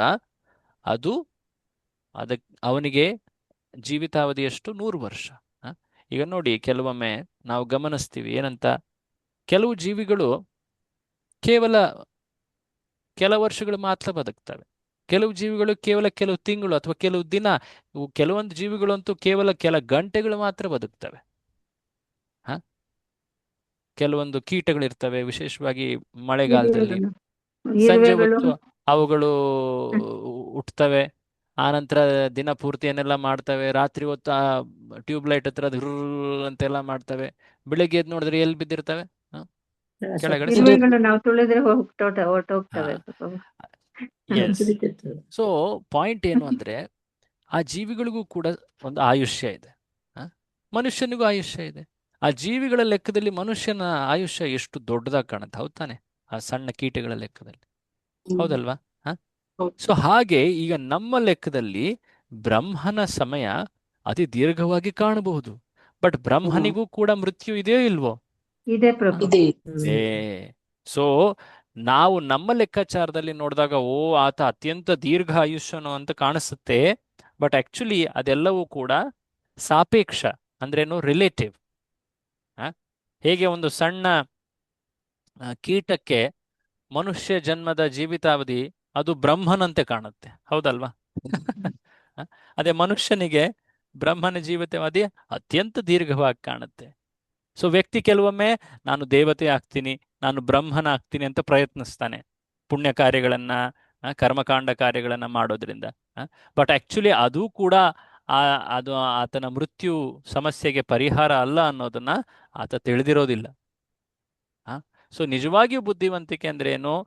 ಈ ಭೌತಿಕ ಜಗತ್ತನ್ನೇ ತೊರೆದು ಹೊರ ಹೋಗೋದು. ಅದನ್ನ ಪ್ರಾಪ್ತಿ ಮಾಡ್ಕೊಳ್ಲಿಕ್ಕೆ, ಪಡಿಲಿಕ್ಕೆ ವ್ಯಕ್ತಿ ಭಗವಂತನನ್ನೇ ಸ್ತುತಿಸ್ಬೇಕು, ನಿಜವಾದಂತಹ ಆ ಜ್ಞಾನವನ್ನೇ ಪಡಿಬೇಕು. ಈ ರೀತಿಯಾಗಿ ಯಾವುದೇ ರೀತಿ ಶಾರ್ಟ್ ಕಟ್ ಮಾಡಿದ್ರೆ, ಅಂದ್ರೇನು, ಹಿರಣ್ಯಕಶಿಪು ಆತ ವಿಷ್ಣುವನ್ನ ದ್ವೇಷಿಸ್ತಾ ಇದ್ದ. ವಿಷ್ಣುವನ್ನ ಸ್ತುತಿಸದೆ ಆತ ಬ್ರಹ್ಮನ ಬಳಿ ಹೋದ. ಬ್ರಹ್ಮ ಯಾವಾಗ ಈ ರೀತಿ ನೀನು ಅಮರನಾಗ ಆಗ್ಲಿಕ್ಕೆ ಸಾಧ್ಯ ಇಲ್ಲ ಅಂತ ಹೇಳಿದಾಗ ಆದ್ರೂ ಕೂಡ ಆತ ತನ್ನ ಕುಟಿಲತೆಯನ್ನ ತೋರಿಸ್ತಾ ಒಂದು ರೀತಿ ಪರೋಕ್ಷವಾಗಿ, ನೋಡಿ ಪ್ರಭುಪಾದರು ಹೇಳ್ತಾರೆ, ಅಮರನಾಗುವ ತನ್ನ ಬಯಕೆಯನ್ನು ಈಡೇರಿಸಿಕೊಳ್ಳಲು ಬ್ರಹ್ಮನ ಬಳಿ ಪರೋಕ್ಷವಾಗಿ ಅನೇಕ ಪ್ರಶ್ನೆ ಅಥವಾ ವರಗಳನ್ನ ಕೇಳ್ತಾನೆ. ನಿಮ್ಗೆಲ್ಲ ಅದು ಗೊತ್ತಿದೆ, ನರಸಿಂಹ ಲೀಲೆಯಲ್ಲಿ ಅದೆಲ್ಲ ವರ್ಣನೆ ಬರುತ್ತೆ. ಮನುಷ್ಯ, ಪ್ರಾಣಿ, ಅಥವಾ ಯಾವುದೇ ಅಸ್ತ್ರ ಶಸ್ತ್ರಗಳು, ಯಾವ ಜೀವಿ ಜಾತಿಗಳಿಂದನೂ ಕೂಡ ನನಗೆ ಸಾವಾಗಬಾರದು. ಎಲ್ಲೂ ಭೂಮಿಯಲ್ಲಿ, ಆಕಾಶದಲ್ಲಿ, ನೀರಲ್ಲಿ, ದಿನ ರಾತ್ರಿ ಯಾವ ಸಮಯದಲ್ಲೂ ನನ್ನ ಸಾವಾಗಬಾರ್ದು, ಈಗೆಲ್ಲ ಆತ ಕೇಳ್ದ. ಬಟ್ ಕೊನೆಗೆ ಆತನ ಸಾವು ಆಯ್ತಲ್ವಾ? ಆಯ್ತು ನೋಡಿ. ಸೊ ಸಾವು ಅದು ಯಾರನ್ನು ಕೂಡ ಬಿಡೋದಿಲ್ಲ. ಒಂದಲ್ಲ ಒಂದು ರೀತಿಯಲ್ಲಿ ಸಾವು ಆಗೇ ಆಗತ್ತೆ. ಬಟ್ ಅದಕ್ಕೆ ಒಂದು ಮಾರ್ಗ ಇದೆ. ಆ ಮಾರ್ಗವನ್ನ ಪಾಲಿಸಿದ್ರೆ ಮಾತ್ರ ವ್ಯಕ್ತಿ ಮೃತ್ಯುವನ್ನ ದಾಟಲಿಕ್ಕೆ ಸಾಧ್ಯ.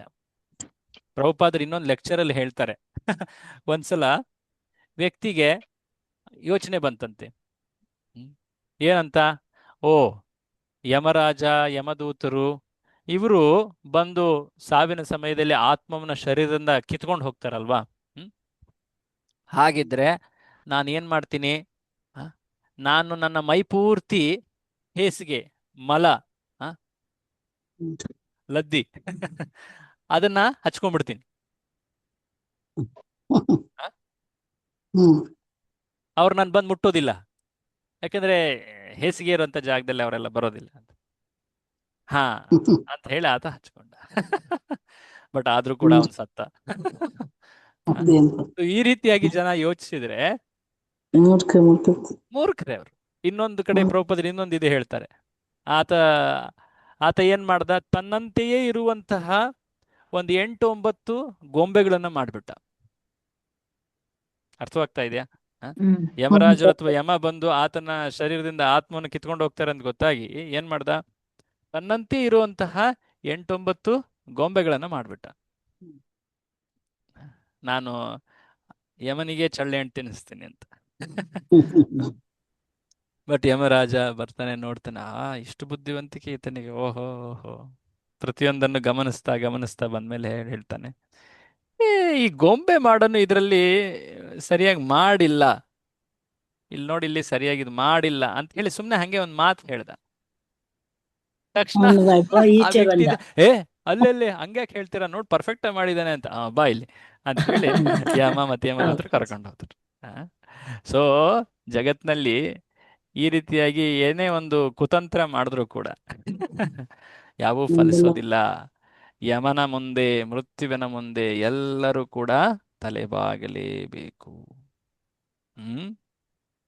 ಹಿರಣ್ಯ ಕಶುಪುವಾಗಲಿ, ರಾವಣನಾಗ್ಲಿ, ಅಂತಹ ದೊಡ್ಡ ದೊಡ್ಡ ಶಕ್ತಿಶಾಲಿ ಅಸುರರೂ ಕೂಡ ಮಣ್ಣು ಮುಕ್ಕಿ ಹೋದರು. ಸೊ ಹೀಗೆ ಈ ಮೃತ್ಯುವಿನಿಂದ ಪಾರಾಗ್ಲಿಕ್ಕೆ ಒಂದು ಮಾರ್ಗ ಇದೆ, ಅದನ್ನ ನಾವು ತಿಳ್ಕೊಳ್ಬೇಕು. ಸೊ ಪ್ರಭುಪಾದರು ಇಲ್ಲಿ ಒಂದು ಪ್ಯಾರಾಗ್ರಾಫ್ ಅಲ್ಲಿ ಬರೀತಾರೆ, ಇದನ್ನು ಓದಿ. ವಿಷಯ ಇಷ್ಟೇ. ಇದನ್ನು ಓದ್ತೀರಾ? ಈ ಪ್ಯಾರಾಗ್ರಾಫ್ ಇಂಪಾರ್ಟೆಂಟ್. ವಿಷಯ ಇಷ್ಟೇ, ಭೋಗವಾದಿಗಳೆಲ್ಲ ಮಹಾಶಕ್ತಿಶಾಲಿಯಾದ ಹಿರಣ್ಯಕಶಿಪುವೇ ತನ್ನ ನಾನಾ ಹೂಟಗಳಿಂದ ಅಮರನಾಗಲು ಸಾಧ್ಯವಾಗಲಿಲ್ಲ. ಕ್ಷಣ ಕ್ಷಣಕ್ಕೂ ತಮ್ಮ ಯೋಜನೆಗಳೆಲ್ಲ ಕೆಳಕೆಳಗೆ ಆಗುತ್ತಿರುವ ಇಂದಿನ ಪುಟಾಣಿ ಹಿರಣ್ಯಕಶಿಪುಗಳಿಂದ ಏನು ಮಾಡಲು ಸಾಧ್ಯ? ಸೊ ಜಗತ್ನಲ್ಲಿ ಜನ ಭೌತಿಕ ಅಭಿವೃದ್ಧಿ ಹೊಂದಿ ಈ ಮೃತ್ಯುವನ್ನ ಗೆಲ್ತೀವಿ ಅಂತ ಏನು ಹೇಳ್ತಾರಲ್ವಾ, ಅದು ಹೇಗೆ? ಪುಟಾಣಿ ಹಿರಣ್ಯಕಶಿಪುಗಳಂತೆ.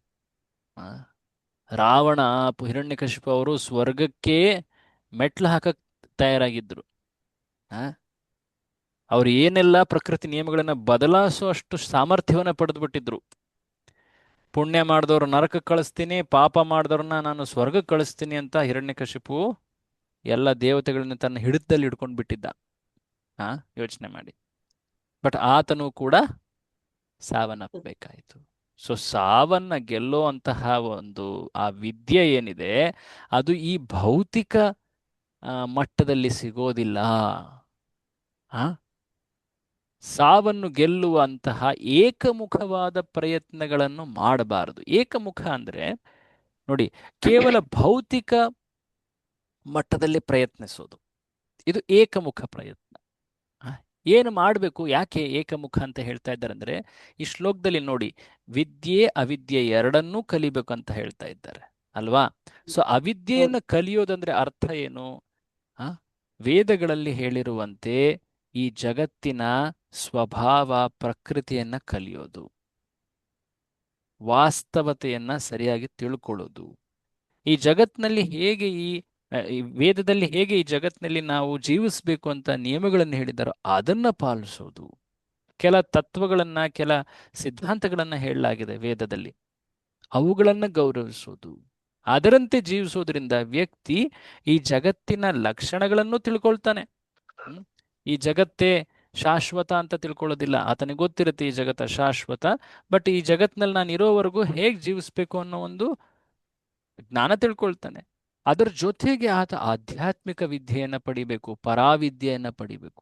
ಸೊ ಅಪರಾವಿದ್ಯೆ ಅದು ಆತನಿಗೆ ಈ ಜಗತ್ತಿನ ವಾಸ್ತವತೆಯನ್ನ ತಿಳಿಸ್ಕೊಡುತ್ತೆ.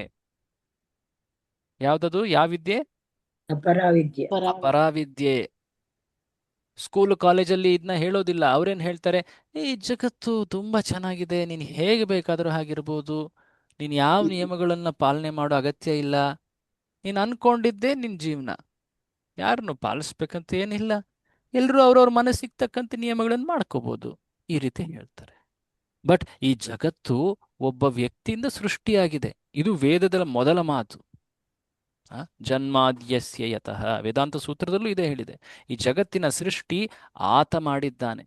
ಆತ ಈ ಸೃಷ್ಟಿ ಅಷ್ಟೇ ಅಲ್ಲ, ಪಾಲನೆ, ನಿರ್ವಹಣೆ, ಕೊನೆಗೆ ಅಂತ್ಯವೂ ಕೂಡ ಆತನಿಂದನೇ ಆಗ್ತದೆ. ಅದನ್ನ ಸಂರಕ್ಷಣೆ ಕೂಡ ಆತನೇ ಮಾಡ್ತಾನೆ. ಸೊ ಆತ ಕೆಲ ನಿಯಮಗಳನ್ನ ಇಲ್ಲಿ ಮಾಡಿದ್ದಾನೆ. ಆ ನಿಯಮಗಳನ್ನ ತಿಳ್ಕೊಂಡು ಬದುಕಬೇಕು ಅಲ್ವಾ? ಸೊ ಅದನ್ನ ಗೌರವಿಸದೇ ಇದ್ರೆ ಜೀವನ ಒಂದು ರೀತಿ ಭ್ರಮೆಯಲ್ಲಿದ್ದಂಗಿರುತ್ತೆ. ಕೊನೆಗೆ ಮೃತ್ಯು ಅಪ್ಪಿದಾಗ ವ್ಯಕ್ತಿ ಒಂದು ರೀತಿ ಎಷ್ಟು ಹತಾಶನಾಗ್ತಾನೆ ಆ ಮೃತ್ಯುವಿನ ಸಮಯದಲ್ಲಿ, ಅಥವಾ ಮೃತ್ಯು ಹತ್ರ ಬರ್ತಾ ಇದ್ದ ಹಾಗೆ ಅಂದ್ರೆ ಆತ ಅತ್ಯಂತ ಒಂದು ರೀತಿ ಖಿನ್ನನಾಗ್ತಾನೆ, ನೋವಿನಲ್ಲಿ ಹೋಗ್ತಾನೆ ಅಲ್ವಾ? ಸೊ ಅದರ ಬದಲು ವಾಸ್ತವ ತಿಳ್ಕೊಂಡಿದ್ರೆ ವ್ಯಕ್ತಿ ಓಕೆ, ಇದು ಎಲ್ಲರಿಗೂ ಆಗತ್ತೆ, ಅದನ್ನ ಮೀರುವಂತಹ ಒಂದು ಪರಿಹಾರ ಆತನಿಗೆ ಗೊತ್ತಿರುತ್ತೆ, ಹೌದಲ್ವಾ? ಸೊ ಅದನ್ನ ಉಪಯೋಗಿಸ್ಕೊಂಡು ಮುನ್ನಡಿಬೇಕು. ಸೊ ಅವಿದ್ಯೆ ಅಂದ್ರೇನು? ಅಪರಾವಿದ್ಯೆಯಿಂದ ವ್ಯಕ್ತಿ ಈ ಜಗತ್ತಿನ ವಾಸ್ತವ ಸ್ವಭಾವ ಲಕ್ಷಣಗಳನ್ನ ತಿಳ್ಕೊಳ್ತಾನೆ. ಇಲ್ಲಿ ಜೀವಿಸುವಂತಹ ಕೆಲ ನಿಯಮಗಳು ಅಥವಾ ತತ್ವಗಳೇನಿವೆ ಅವುಗಳನ್ನ ತಿಳ್ಕೊಂಡು ಅದರಂತೆ ಪಾಲನೆ ಮಾಡ್ತಾನೆ. ಧರ್ಮ, ಅರ್ಥ, ಕಾಮ, ಮೋಕ್ಷ ಅಂತ ಕೆಲ ವರ್ಣನೆ ಬರುತ್ತೆ, ಅದು ಮುಂದೆ ಬರುತ್ತೆ. ಈ ಜಗತ್ತಿನಲ್ಲಿ ಕೂಡ ವ್ಯಕ್ತಿ ಹೇಗೆ ಒಂದು ಕಿಂಚಿತ್ತು ಶಾಂತಿಯನ್ನ ಪಡಿಬಹುದು, ಕಿಂಚಿತ್ತು ಸುಖದ ಅನುಭವವನ್ನ ಪಡಿಬಹುದು ಅಂತ ವೇದಗಳು ಕೂಡ ಹೇಳ್ಕೊಟ್ಟಿದೆ. ಬಟ್ ಅದಕ್ಕೆ ಕೆಲ ನಿಯಮಗಳಿವೆ, ತತ್ವಗಳಿವೆ, ಅವುಗಳೇ ಅಧೀನವಾಗಿ ಜೀವಿಸ್ಬೇಕು. ಬಟ್ ಆ ರೀತಿಯಾಗಿ ಜೀವಿಸ್ಬಿಟ್ರೆ ಅದೇ ಸಾಕಲ್ವಾ? ಇಲ್ಲ, ಅದು ಏಕಮುಖ ಆಗ್ಬಿಡತ್ತೆ. ಇನ್ನೊಂದೇನ್ ಮಾಡ್ಬೇಕು? ಅವಿದ್ಯೆ ಕಲಿಬೇಕು. ಪರಾವಿದ್ಯೆ ಕಲಿದೆ ಈ ಜಗತ್ತಿನಲ್ಲೇ ನಾನು ಇದೇ ರೀತಿಯಾಗಿ ವೇದದಲ್ಲಿ ಹೇಳಿರುವಂತೆ ಹೀಗೆ ಜೀವಿಸ್ತಾ ಇಲ್ಲೇ ಎದ್ದು ಬಿಡ್ತೀನಿ ಅಂದ್ರೆ ಅದೇನು ಬಂತು? ಮೃತ್ಯುವನ್ನ ದಾಟಿದ್ರು ಕೂಡ ಆತ ಆಧ್ಯಾತ್ಮಿಕ ಜಗತ್ತಿಗೆ ಹೋಗೋವರೆಗೂ ಆತ ಶಾಶ್ವತ ನೆಲೆಯನ್ನ ಪಡೆದಿಲ್ಲ, ಅತಂತ್ರದಾಗಿರ್ತಾನೆ ಹಾಗೆ. ಸೊ ಇದನ್ನ ಪ್ರಭುಪಾದರು ಕೆಳಗಡೆ ಹೇಳ್ತಾರೆ ನೋಡಿ, ಓದ್ತೀರಾ ಇದನ್ನ? ಭಗವದ್ಧಾಮಕ್ಕೆ ಮರಳುವುದೇ ಬೇರೆ ವಿದ್ಯೆ. ಇದು ಓದಿ. ಭಗವದ್ಧಾಮಕ್ಕೆ ಮರಳುವುದೇ ಬೇರೆ ವಿದ್ಯೆ. ಅದನ್ನು ಉಪನಿಷತ್ತುಗಳು, ವೇದಾಂತ ಸೂತ್ರ, ಭಗವದ್ಗೀತೆ, ಶ್ರೀಮದ್ ಭಾಗವತ ಮೊದಲಾದವುಗಳಿಂದ ಕಲಿಯಬೇಕು. ಈ ಜೀವನದಲ್ಲಿ ಸಂತೋಷದಿಂದಿರಲು ಮತ್ತು ಈ ಭೌತ ದೇಹವನ್ನು ತ್ಯಾಗ ಮಾಡಿದ ಅನಂತರ ಶಾಶ್ವತವಾದ ಆನಂದಮಯ ಜೀವನ ಪಡೆಯಲು ಈ ಪವಿತ್ರ ಗ್ರಂಥಗಳನ್ನು ಆಶ್ರಯಿಸಿ ದಿವ್ಯ ಜ್ಞಾನವನ್ನು ಸಂಪಾದಿಸಬೇಕು. ಸೊ ಚೈತನ್ಯ ಚರಿತಾಮೃತ ಅನ್ನೋ ಗ್ರಂಥ ನಮ್ಮ ಸಂಪ್ರದಾಯದಲ್ಲಿರುವಂಥದ್ದು. ಅದರಲ್ಲಿ ಒಂದು ಬಹಳ ಸುಂದರವಾದಂಥ ಮಾತಿದೆ. ಮಾಯಾ ಮುಗ್ಧ ಜೀವೇರ ನಾಹಿ ಸ್ವತಃ ಕೃಷ್ಣ ಜ್ಞಾನ್, ಜೀವೇರ ಕೃಪಾ ಕೈಲ ಕೃಷ್ಣ ವೇದ ಪುರಾಣ. ಜೀವಿ ಜಗತ್ನಲ್ಲಿ ಮಾಯಾ ಶಕ್ತಿಯಿಂದ ಅದು ಪ್ರಭಾವಿತವಾಗಿರ್ತದೆ. ಅದಕ್ಕೆ ಸ್ವತಃ ಜ್ಞಾನ, ಈ ಆಧ್ಯಾತ್ಮಿಕ ಜ್ಞಾನ ಲಭಿಸೋದಿಲ್ಲ. ಅದಕ್ಕೆ ಶ್ರೀಕೃಷ್ಣ ವಿಶೇಷ ಕೃಪೆಯ ರೂಪದಲ್ಲಿ ವೇದ ಪುರಾಣಗಳನ್ನು ನೀಡಿದ್ದಾನೆ. ಅದರಲ್ಲೂ ಕೂಡ ಈ ಗ್ರಂಥಗಳ ಹೆಸರೇನಿಲ್ಲಿ ಕೊಟ್ಟಿದ್ದಾರಲ್ಲ, ಉಪನಿಷತ್ತು, ವೇದಾಂತ ಸೂತ್ರ, ಭಗವದ್ಗೀತೆ, ಭಾಗವತ, ಈ ವರ್ಗದ ಗ್ರಂಥಗಳೇನಿವೆ ಇವುಗಳು ಮುಖ್ಯವಾಗಿ ಪರಾವಿದ್ಯೆಯನ್ನು ಹೇಳ್ಕೊಡ್ತವೆ. ಹಾ, ಸೊ ಅಪರಾವಿದ್ಯೆ ಕೆಲ ಗ್ರಂಥಗಳಿವೆ, ಬಟ್ ಇಲ್ಲಿ ಕೊಟ್ಟಿರುವಂತಹ ಗ್ರಂಥಗಳು ಯಾವ್ದಿದು? ಭಗವದ್ಗೀತೆ ಪರಾವಿದ್ಯೆ ಗ್ರಂಥಗಳಿವು. ಸೊ ಇವುಗಳನ್ನ ನಾವು ಕಲಿಬೇಕು. ಭೌತ ದೇಹವನ್ನು ತ್ಯಾಗ ಮಾಡಿ ನಂತರ ಶಾಶ್ವತವಾದ ಆನಂದಮಯ ಜೀವನವನ್ನು ಪಡೆಯಲು ಈ ಪವಿತ್ರ ಗ್ರಂಥಗಳನ್ನು ಆಶ್ರಯಿಸಿ ನಾವು ನಡಿಬೇಕು. ಸೊ ಪ್ರಭುಪಾದ್ರ ಮುಂದೆ ಹೇಳ್ತಾರೆ, ಹೇಗೆ ಜೀವಿ ಆತ ಮಮೈವಾಂಶೋ ಜೀವಲೋಕೆ, ಭಗವಂತನ ಅಂಶ, ಆತನ ಮೂಲ ಸ್ಥಾನ, ನಿಜ ನೈಸರ್ಗಿಕ ಸ್ಥಾನ ಅದು ಭಗವಂತನ ಸಂಬಂಧದಲ್ಲಿ ಅಲ್ವಾ. ಸೊ ಅದನ್ನ ಮರೆತಿರೋದ್ರಿಂದ ಈ ಜಗತ್ತಿನಲ್ಲಿ ಎಲ್ಲ ಅನುಭವಗಳನ್ನು ಅನುಭವಿಸ್ತಾ ಇದ್ದಾನೆ. ಸೊ ಹೀಗೆ ಈ ಗ್ರಂಥಗಳನ್ನ, ಈ ಜ್ಞಾನವನ್ನ ಭಗವಂತ ವಿಶೇಷವಾಗಿ ಭಾರತದಲ್ಲಿ ನೀಡಿದ್ದಾನೆ. ಪ್ರಭುಪಾದರು ಅದನ್ನ ಮೆನ್ಷನ್ ಮಾಡ್ತಾರೆ ನೋಡಿ ಇಲ್ಲಿ. ಭಗವಂತನು ವಿಸ್ಮೃತಿಶೀಲ ಮಾನವನಿಗೆ ಅವನ ಧಾಮ, ಮನೆ ಈ ಭೌತ ಜಗತ್ತಿನಲ್ಲಿಲ್ಲ ಎಂಬುದನ್ನು ತಿಳಿಸಲು ಮೇಲೆ ಹೇಳಿದ ಧರ್ಮಗ್ರಂಥಗಳನ್ನು ಭಾರತದಲ್ಲಿ, ಬೇರೆ ಧರ್ಮಗ್ರಂಥಗಳನ್ನು ಇತರ ದೇಶದಲ್ಲಿ ನೀಡಿದ್ದಾನೆ. ಅಂದ್ರೇನು? ಎಲ್ಲ ಜಾಗದಲ್ಲೂ ಕೂಡ ಭಗವಂತ ಈ ಆಧ್ಯಾತ್ಮಿಕ ಜ್ಞಾನವನ್ನ ತನ್ನ ಭಕ್ತರ ಮೂಲಕ ನೀಡಿದ್ದಾನೆ. ಕೆಲವೊಂದು ಜಾಗದಲ್ಲಿ ಬೈಬಲ್, ಕೆಲವೊಂದು ಬೇರೆ ಬೇರೆ ಜಾಗಗಳಲ್ಲಿ ಬೇರೆ ಬೇರೆ ಗ್ರಂಥಗಳು. ಅಲ್ಲಿ ಎಲ್ಲ ಗ್ರಂಥಗಳಲ್ಲಿ ಏನು ಹೇಳಿದ್ದಾರೆ? ಈ ಜಗತ್ತನ್ನು ನಾವು ತೊರೆದು ಆ ಆಧ್ಯಾತ್ಮಿಕ ಜಗತ್ತಿಗೆ ಹೋಗಬೇಕು ಅಂತ ಹೇಳಿದ್ದಾರೆ. ಅದರಲ್ಲಿ ಕೊಟ್ಟಿರುವಂತಹ ವಿವರ ಬೇರೆ ಬೇರೆ ಮಟ್ಟಕ್ಕಿದೆ. ವಿಶೇಷವಾಗಿ ನಮ್ಮ ಸನಾತನ ಧರ್ಮದಲ್ಲಿ ಕೊಟ್ಟಿರುವಂತಹ ವಿವರಗಳು ಅವು ಸಂಪೂರ್ಣವಾಗಿವೆ, ಅವು ಹೆಚ್ಚು ಡೀಟೇಲ್ನಲ್ಲಿವೆ. ಹಾಗಾಗಿ ಸನಾತನ ಧರ್ಮದ ವರ್ಣನೆ ಏನಿದೆ, ನಾನು ಲಾಸ್ಟ್ ಟೈಮ್ ಅದನ್ನ ಹೇಳಿದ್ದೆ ಅನ್ಸುತ್ತೆ ನಿಮಗೆ. ಭಗವದ್ಗೀತೆಯಲ್ಲಿ ಶ್ರೀಕೃಷ್ಣ ಸ್ಪಷ್ಟವಾಗಿ ಹೇಳ್ತಾನೆ, ನಾನು ಹೇಳ್ತಾ ಇರೋ ಜ್ಞಾನವನ್ನು ನೀನು ತಿಳಿದುಕೊಂಡ ಮೇಲೆ ನಿನಗೆ ಏನೂ ಕೂಡ ಇನ್ನೂ ಹೆಚ್ಚು ತಿಳಿಲಿಕ್ಕೆ ಉಳಿದಿಲ್ಲ. ಯಾಕೆಂದ್ರೆ ನಾನು ಹೇಳ್ತಾ ಇರೋದು ಅದು ಸಂಪೂರ್ಣ ಜ್ಞಾನ. 7ನೇ ಅಧ್ಯಾಯದಲ್ಲಿ ಭಗವದ್ಗೀತೆಯಲ್ಲಿ ಕೃಷ್ಣ ಹೇಳಿದ್ದಾನೆ, ಜ್ಞಾನಂ ತೇಹಂ ಸವಿಜ್ಞಾನಂ ಇದಂ ವಕ್ಷ್ಯಾಮ್ಯಶೇಷತಃ ಯಜ್ಞಾತ್ವಾ ನೇಹ ಭೂಯೋನ್ಯ ಜ್ಞಾತವ್ಯಂ ಅವಶಿಷ್ಯತೆ. ನಾನು ನಿನಗೆ ಜ್ಞಾನ ಮತ್ತು ವಿಜ್ಞಾನ ಎರಡನ್ನೂ ಹೇಳ್ತಾ ಇದ್ದೀನಿ. ಇವುಗಳನ್ನ ತಿಳ್ಕೊಂಡ ಮೇಲೆ ನಿನಗೆ ಈ ಜಗತ್ತಿನಲ್ಲಿ ತಿಳಿಲಿಕ್ಕೆ ಅಂತ ಬೇರೆ ಯಾವುದೂ ಉಳಿದಿರೋದೇ ಇಲ್ಲ. ಇದನ್ನು ಸ್ಪಷ್ಟವಾಗಿ ಭಗವಂತ ಅಂದ್ರೆ ಏನು, ಆತ ಎಷ್ಟು ಸ್ಪಷ್ಟವಾಗಿ ಇಲ್ಲಿ ಹೇಳಿದ್ರೆ ಇದರ ಅರ್ಥ ಏನು? ಸಂಪೂರ್ಣ ಜ್ಞಾನ, ಆಧ್ಯಾತ್ಮಿಕ ಜೀವನದ ಸಂಪೂರ್ಣ ಜ್ಞಾನ ಈ ಗ್ರಂಥಗಳಲ್ಲಿದೆ. ಯಾವ ಗ್ರಂಥಗಳಲ್ಲಿ? ಭಗವದ್ಗೀತೆ, ಬೈಬಲ್ ಅಥವಾ ಈ ಗ್ರಂಥಗಳಲ್ಲಿ ಇದೆಯಾ? ಇಲ್ಲ ಭಗವದ್ಗೀತಾ, ಭಾಗವತದಲ್ಲಿ ಸಂಪೂರ್ಣ ವರ್ಣನೆ. ವಿಶೇಷವಾಗಿ ನಮಗೆ ಏನು ವಿವರಣೆಗಳು ಬೇಕು, ಏನನ್ನ ತಿಳಿದು ನಾವು ಪಾಲಿಸಬೇಕು ಆ ಜಗತ್ತನ್ನು ತಲುಪಲಿಕ್ಕೆ, ಅದೆಲ್ಲ ವಿವರಣೆ ನಮಗೆ ಇಲ್ಲಿ ನೀಡಲಾಗಿದೆ. ಸೊ ಇದನ್ನ ತಿಳ್ಕೊಂಡು ನಾವು ಇದನ್ನ ಪಾಲಿಸಬೇಕು. ಸೊ ಪ್ರಭುಪಾದರು ಬರೀತಾರೆ ನೋಡಿ, ಈ ಜ್ಞಾನವನ್ನ ಭಗವಂತ ಪ್ರಸಾರ ಮಾಡಲಿಕ್ಕೆ ಅಂತ ತನ್ನ ಭಕ್ತರನ್ನ ಕಳಿಸ್ತಾನೆ. ಕೆಲವೊಮ್ಮೆ ತಾನೇ ಬರ್ತಾನೆ, ಕೆಲವೊಮ್ಮೆ ತನ್ನ ಭಕ್ತರನ್ನ ಕಳಿಸ್ತಾನೆ. ಯಾಕೆಂದ್ರೆ ವಿಶೇಷವಾಗಿ ಭಗವಂತ ಆತನ ಒಂದು ಅತ್ಯಂತ ಸುಂದರವಾದಂತಹ ಗುಣ ಅಂದ್ರೆ ಕೃಪೆ, ಕರುಣೆ. ಸೊ ಪ್ರಭುಪಾದರು ಬಹಳ ಸುಂದರವಾಗಿ ಈ ಒಂದು ಪ್ಯಾರಾಗ್ರಾಫ್ ಅಲ್ಲಿ ಹೇಳ್ತಾರೆ. ಓದಿ ಅಮ್ಮ ಇದನ್ನ, ಮಾತಾಜಿ ಓದಿ. ಭಗವದ್ಧಾಮಕ್ಕೆ ಮರಳುವ ಈ ಸಂದೇಶವನ್ನು ಪ್ರಸಾರ ಮಾಡಲು ದೇವೋತ್ತಮ ಪರಮಪುರುಷನು ತನ್ನ ನೈಜ ಸೇವಕರನ್ನು ತನ್ನ ಸಾಮ್ರಾಜ್ಯದಿಂದ ಕಳುಹಿಸಿರುವನು. ಕೆಲವು ವೇಳೆ ಭಗವಂತನು ಈ ಕೆಲಸ ಮಾಡಲು ತಾನೇ ಅವತರಿಸಿರುವನು. ಎಲ್ಲ ಜೀವಿಗಳು ಅವನ ಪ್ರೀತಿಯ ಪುತ್ರರೇ ಆದ್ದರಿಂದ, ಅವನ ವಿಭಿನ್ನಾಂಶರೇ ಆದ್ದರಿಂದ ಈ ಐಹಿಕ ಪರಿಸ್ಥಿತಿಯಲ್ಲಿ ನಾವು ಸತತವಾಗಿ ಅನುಭವಿಸುತ್ತಿರುವ ಕಷ್ಟಗಳನ್ನು ನೋಡಿ ಭಗವಂತನು ನಮಗಿಂತಲೂ ಹೆಚ್ಚು ಹೊರಗುತ್ತಾನೆ. ನೋಡಿ ಇಲ್ಲಿ ನೋಡಿ ಇದು ಅಂಶ.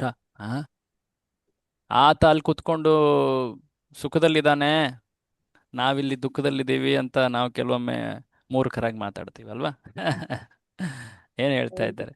ನಾವು ಸತತವಾಗಿ ಅನುಭವಿಸುತ್ತಿರುವ ಕಷ್ಟಗಳನ್ನು ನೋಡಿ ಭಗವಂತನು ನಮಗಿಂತಲೂ ಹೆಚ್ಚು ಮರುಗುತ್ತಾನೆ. ಮುಂದೆ ಓದಿ. ಈ ಐಹಿಕ ಜಗತ್ತಿನ ಕ್ಲೇಶಗಳು ಮೃತ ವಸ್ತುವಿನೊಂದಿಗೆ ಹೊಂದಿಕೊಳ್ಳಲು ಸಾಧ್ಯವಿಲ್ಲವೆಂಬುದನ್ನು ಪರೋಕ್ಷವಾಗಿ ಎಚ್ಚರಿಸುತ್ತವೆ. ಬುದ್ಧಿವಂತರಾದ ಜೀವಿಗಳು ಈ ಎಚ್ಚರಿಕೆಗಳನ್ನು ಸಾಮಾನ್ಯವಾಗಿ ಗಮನಿಸಿ ವಿದ್ಯೆಯ ಅಥವಾ ದಿವ್ಯ ಜ್ಞಾನದ ಸಂಸ್ಕೃತಿಯಲ್ಲಿ ನಡೆಯುತ್ತಾರೆ. ಮಾನವ ಜನ್ಮವು ಆಧ್ಯಾತ್ಮಿಕ ಜ್ಞಾನದ ಸಂಸ್ಕಾರ ಪಡೆಯಲು ಒಳ್ಳೆಯ ಅವಕಾಶ ಒದಗಿಸುತ್ತದೆ ಮತ್ತು ಈ ಅವಕಾಶದ ಸದುಪಯೋಗ ಪಡಿಸಿಕೊಳ್ಳದ ಮಾನವನನ್ನು ನರಧಾಮ ಮನುಷ್ಯರಲ್ಲೇ ನರಾಧಮ ನರಾಧಾಮ ನರಾಧಮ ಮನುಷ್ಯರೇ ಅತ್ಯಂತ ಕೀಳಾದವನು ಎಂದು ಕರೆಯುತ್ತಾರೆ. ಮನುಷ್ಯರಲ್ಲಿ ಅತ್ಯಂತ ಕೀಳಾದವನು. ಎಂದು ಸೊ ಕರೆಯುತ್ತಾರೆ. ಈ ನಿಮ್ಗೆ ಈ ಪ್ರಶ್ನೆ ಕೂಡ ನಿಮ್ಗೆ ಇದೆ ಇಲ್ಲಿ ನಿಮ್ಮ ಕ್ವಶನ್ ಬ್ಯಾಂಕ್ ಅಲ್ಲಿ. ನರಾಧಾಮ ಅಂದರೇನು? ಅದು ಇದೆಯಾ? ಓಕೆ, ಅದರ ಅರ್ಥನೂ ಇಲ್ಲಿ ಬರ್ತಾ ಇದೆ. ಇನ್ನೊಂದು ಏನಂದ್ರೆ ಹಿರಣ್ಯಕಶಿಪು ಹೆಸರಿನ ಕನ್ನಡ ಅರ್ಥವನ್ನು ಬರೆಯಿರಿ. ಸಾಕಷ್ಟು ಪ್ರಶ್ನೆ ಇದೆ, ನಾನು ಅದೆಲ್ಲ ಕೇಳ್ತಾ ಇರೋದು ನಿಮ್ಗೆ. ಈ ಜಗತ್ತಿನಲ್ಲಿದ್ದಾಗ ವ್ಯಕ್ತಿ ಕಷ್ಟ ಅಥವಾ ನೋವುಗಳನ್ನು ಅನುಭವಿಸಿದಾಗ ಅವುಗಳು ಆತನಿಗೆ ಯಾವ ಎಚ್ಚರಿಕೆಯನ್ನ ನೀಡುತ್ತವೆ? ಇದೆ ತಾನೇ ಈ ರೀತಿ ಒಂದು ಪ್ರಶ್ನೆ, ಇಲ್ವಾ?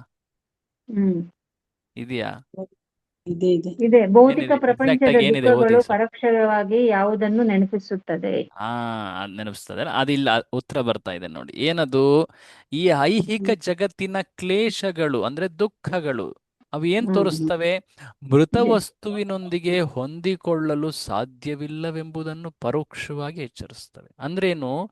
ಈ ಜಗತ್ತಿನಲ್ಲಿರುವಂತಹ ಪ್ರತಿಯೊಂದು ಅಂಶ ಅದು ಮೃತ, ಜಡ, ಅದು ಅಲ್ವೇ?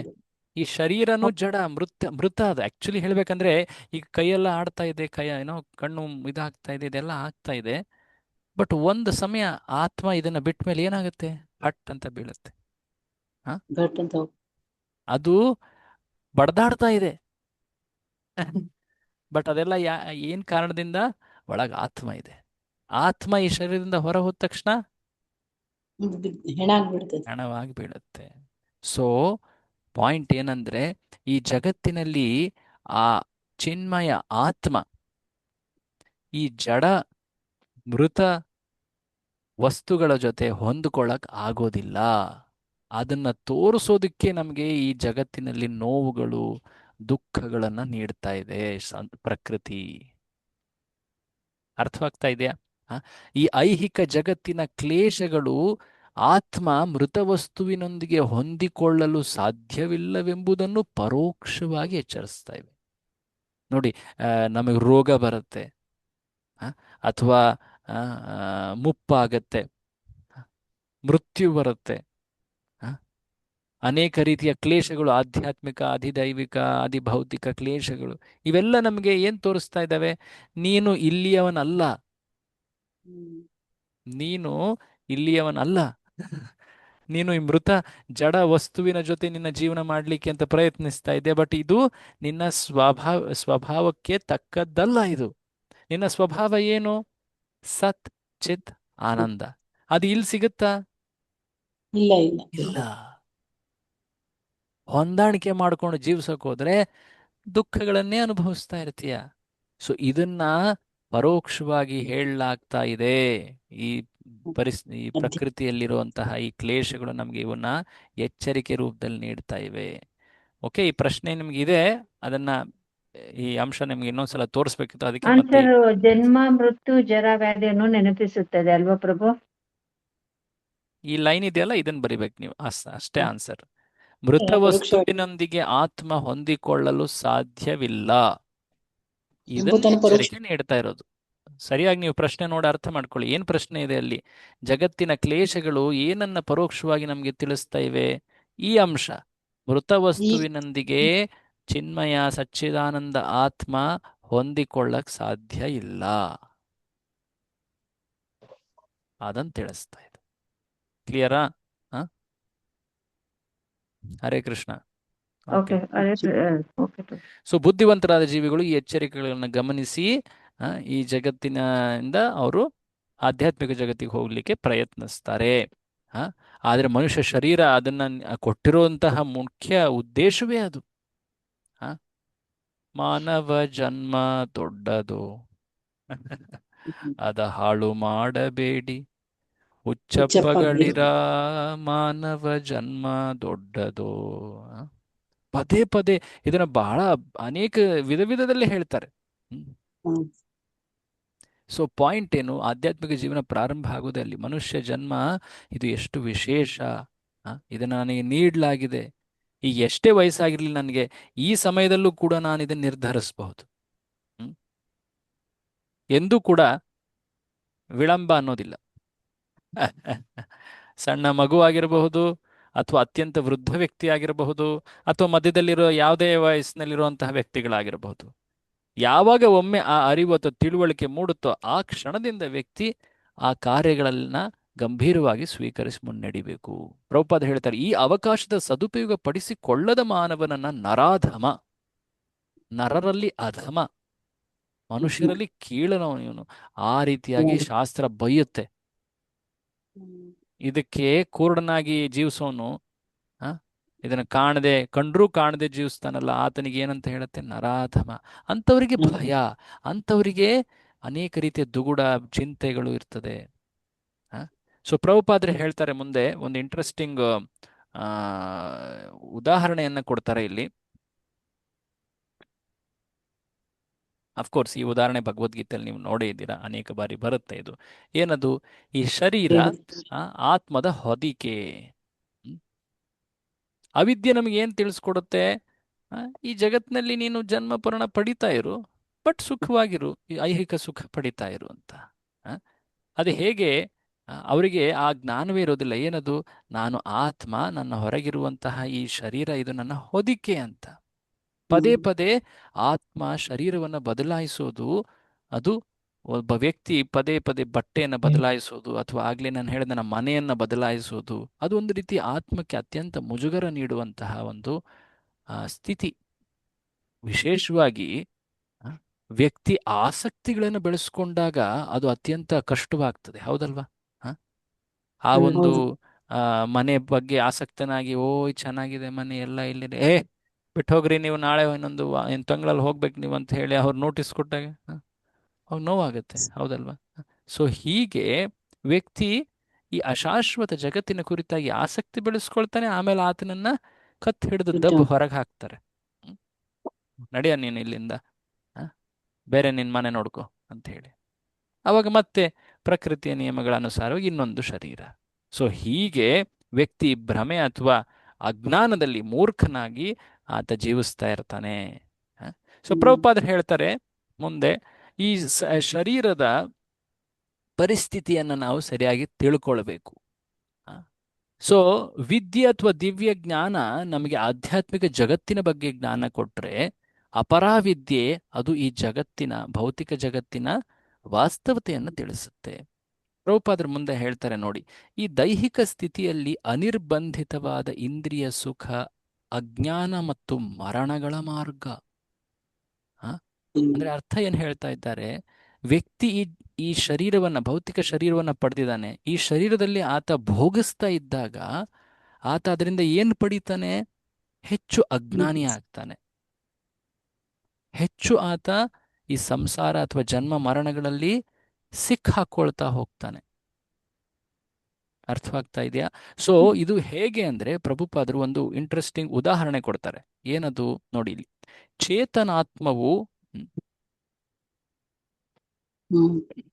ಚೇತನಾತ್ಮವು ಅದರ ರೋಗಗ್ರಸ್ತ ಸ್ಥಿತಿಯಲ್ಲಿ ಭೌತಿಕ ಹೊದಿಕೆಯಡಿಯಲ್ಲಿ ಐಹಿಕ ಕಾರ್ಯ ಚಟುವಟಿಕೆಗಳಲ್ಲಿ ತೊಡಗಿರುತ್ತದೆ. ಸೊ ಪ್ರತಿಯೊಬ್ಬ ವ್ಯಕ್ತಿಗೆ ಒಂದು ರೋಗ ಇದೆ ಈ ಜಗತ್ತಿನಲ್ಲಿ. ಏನ್ ರೋಗ? ಭವರೋಗ, ಸಂಸಾರ ರೋಗ, ಭವರೋಗ.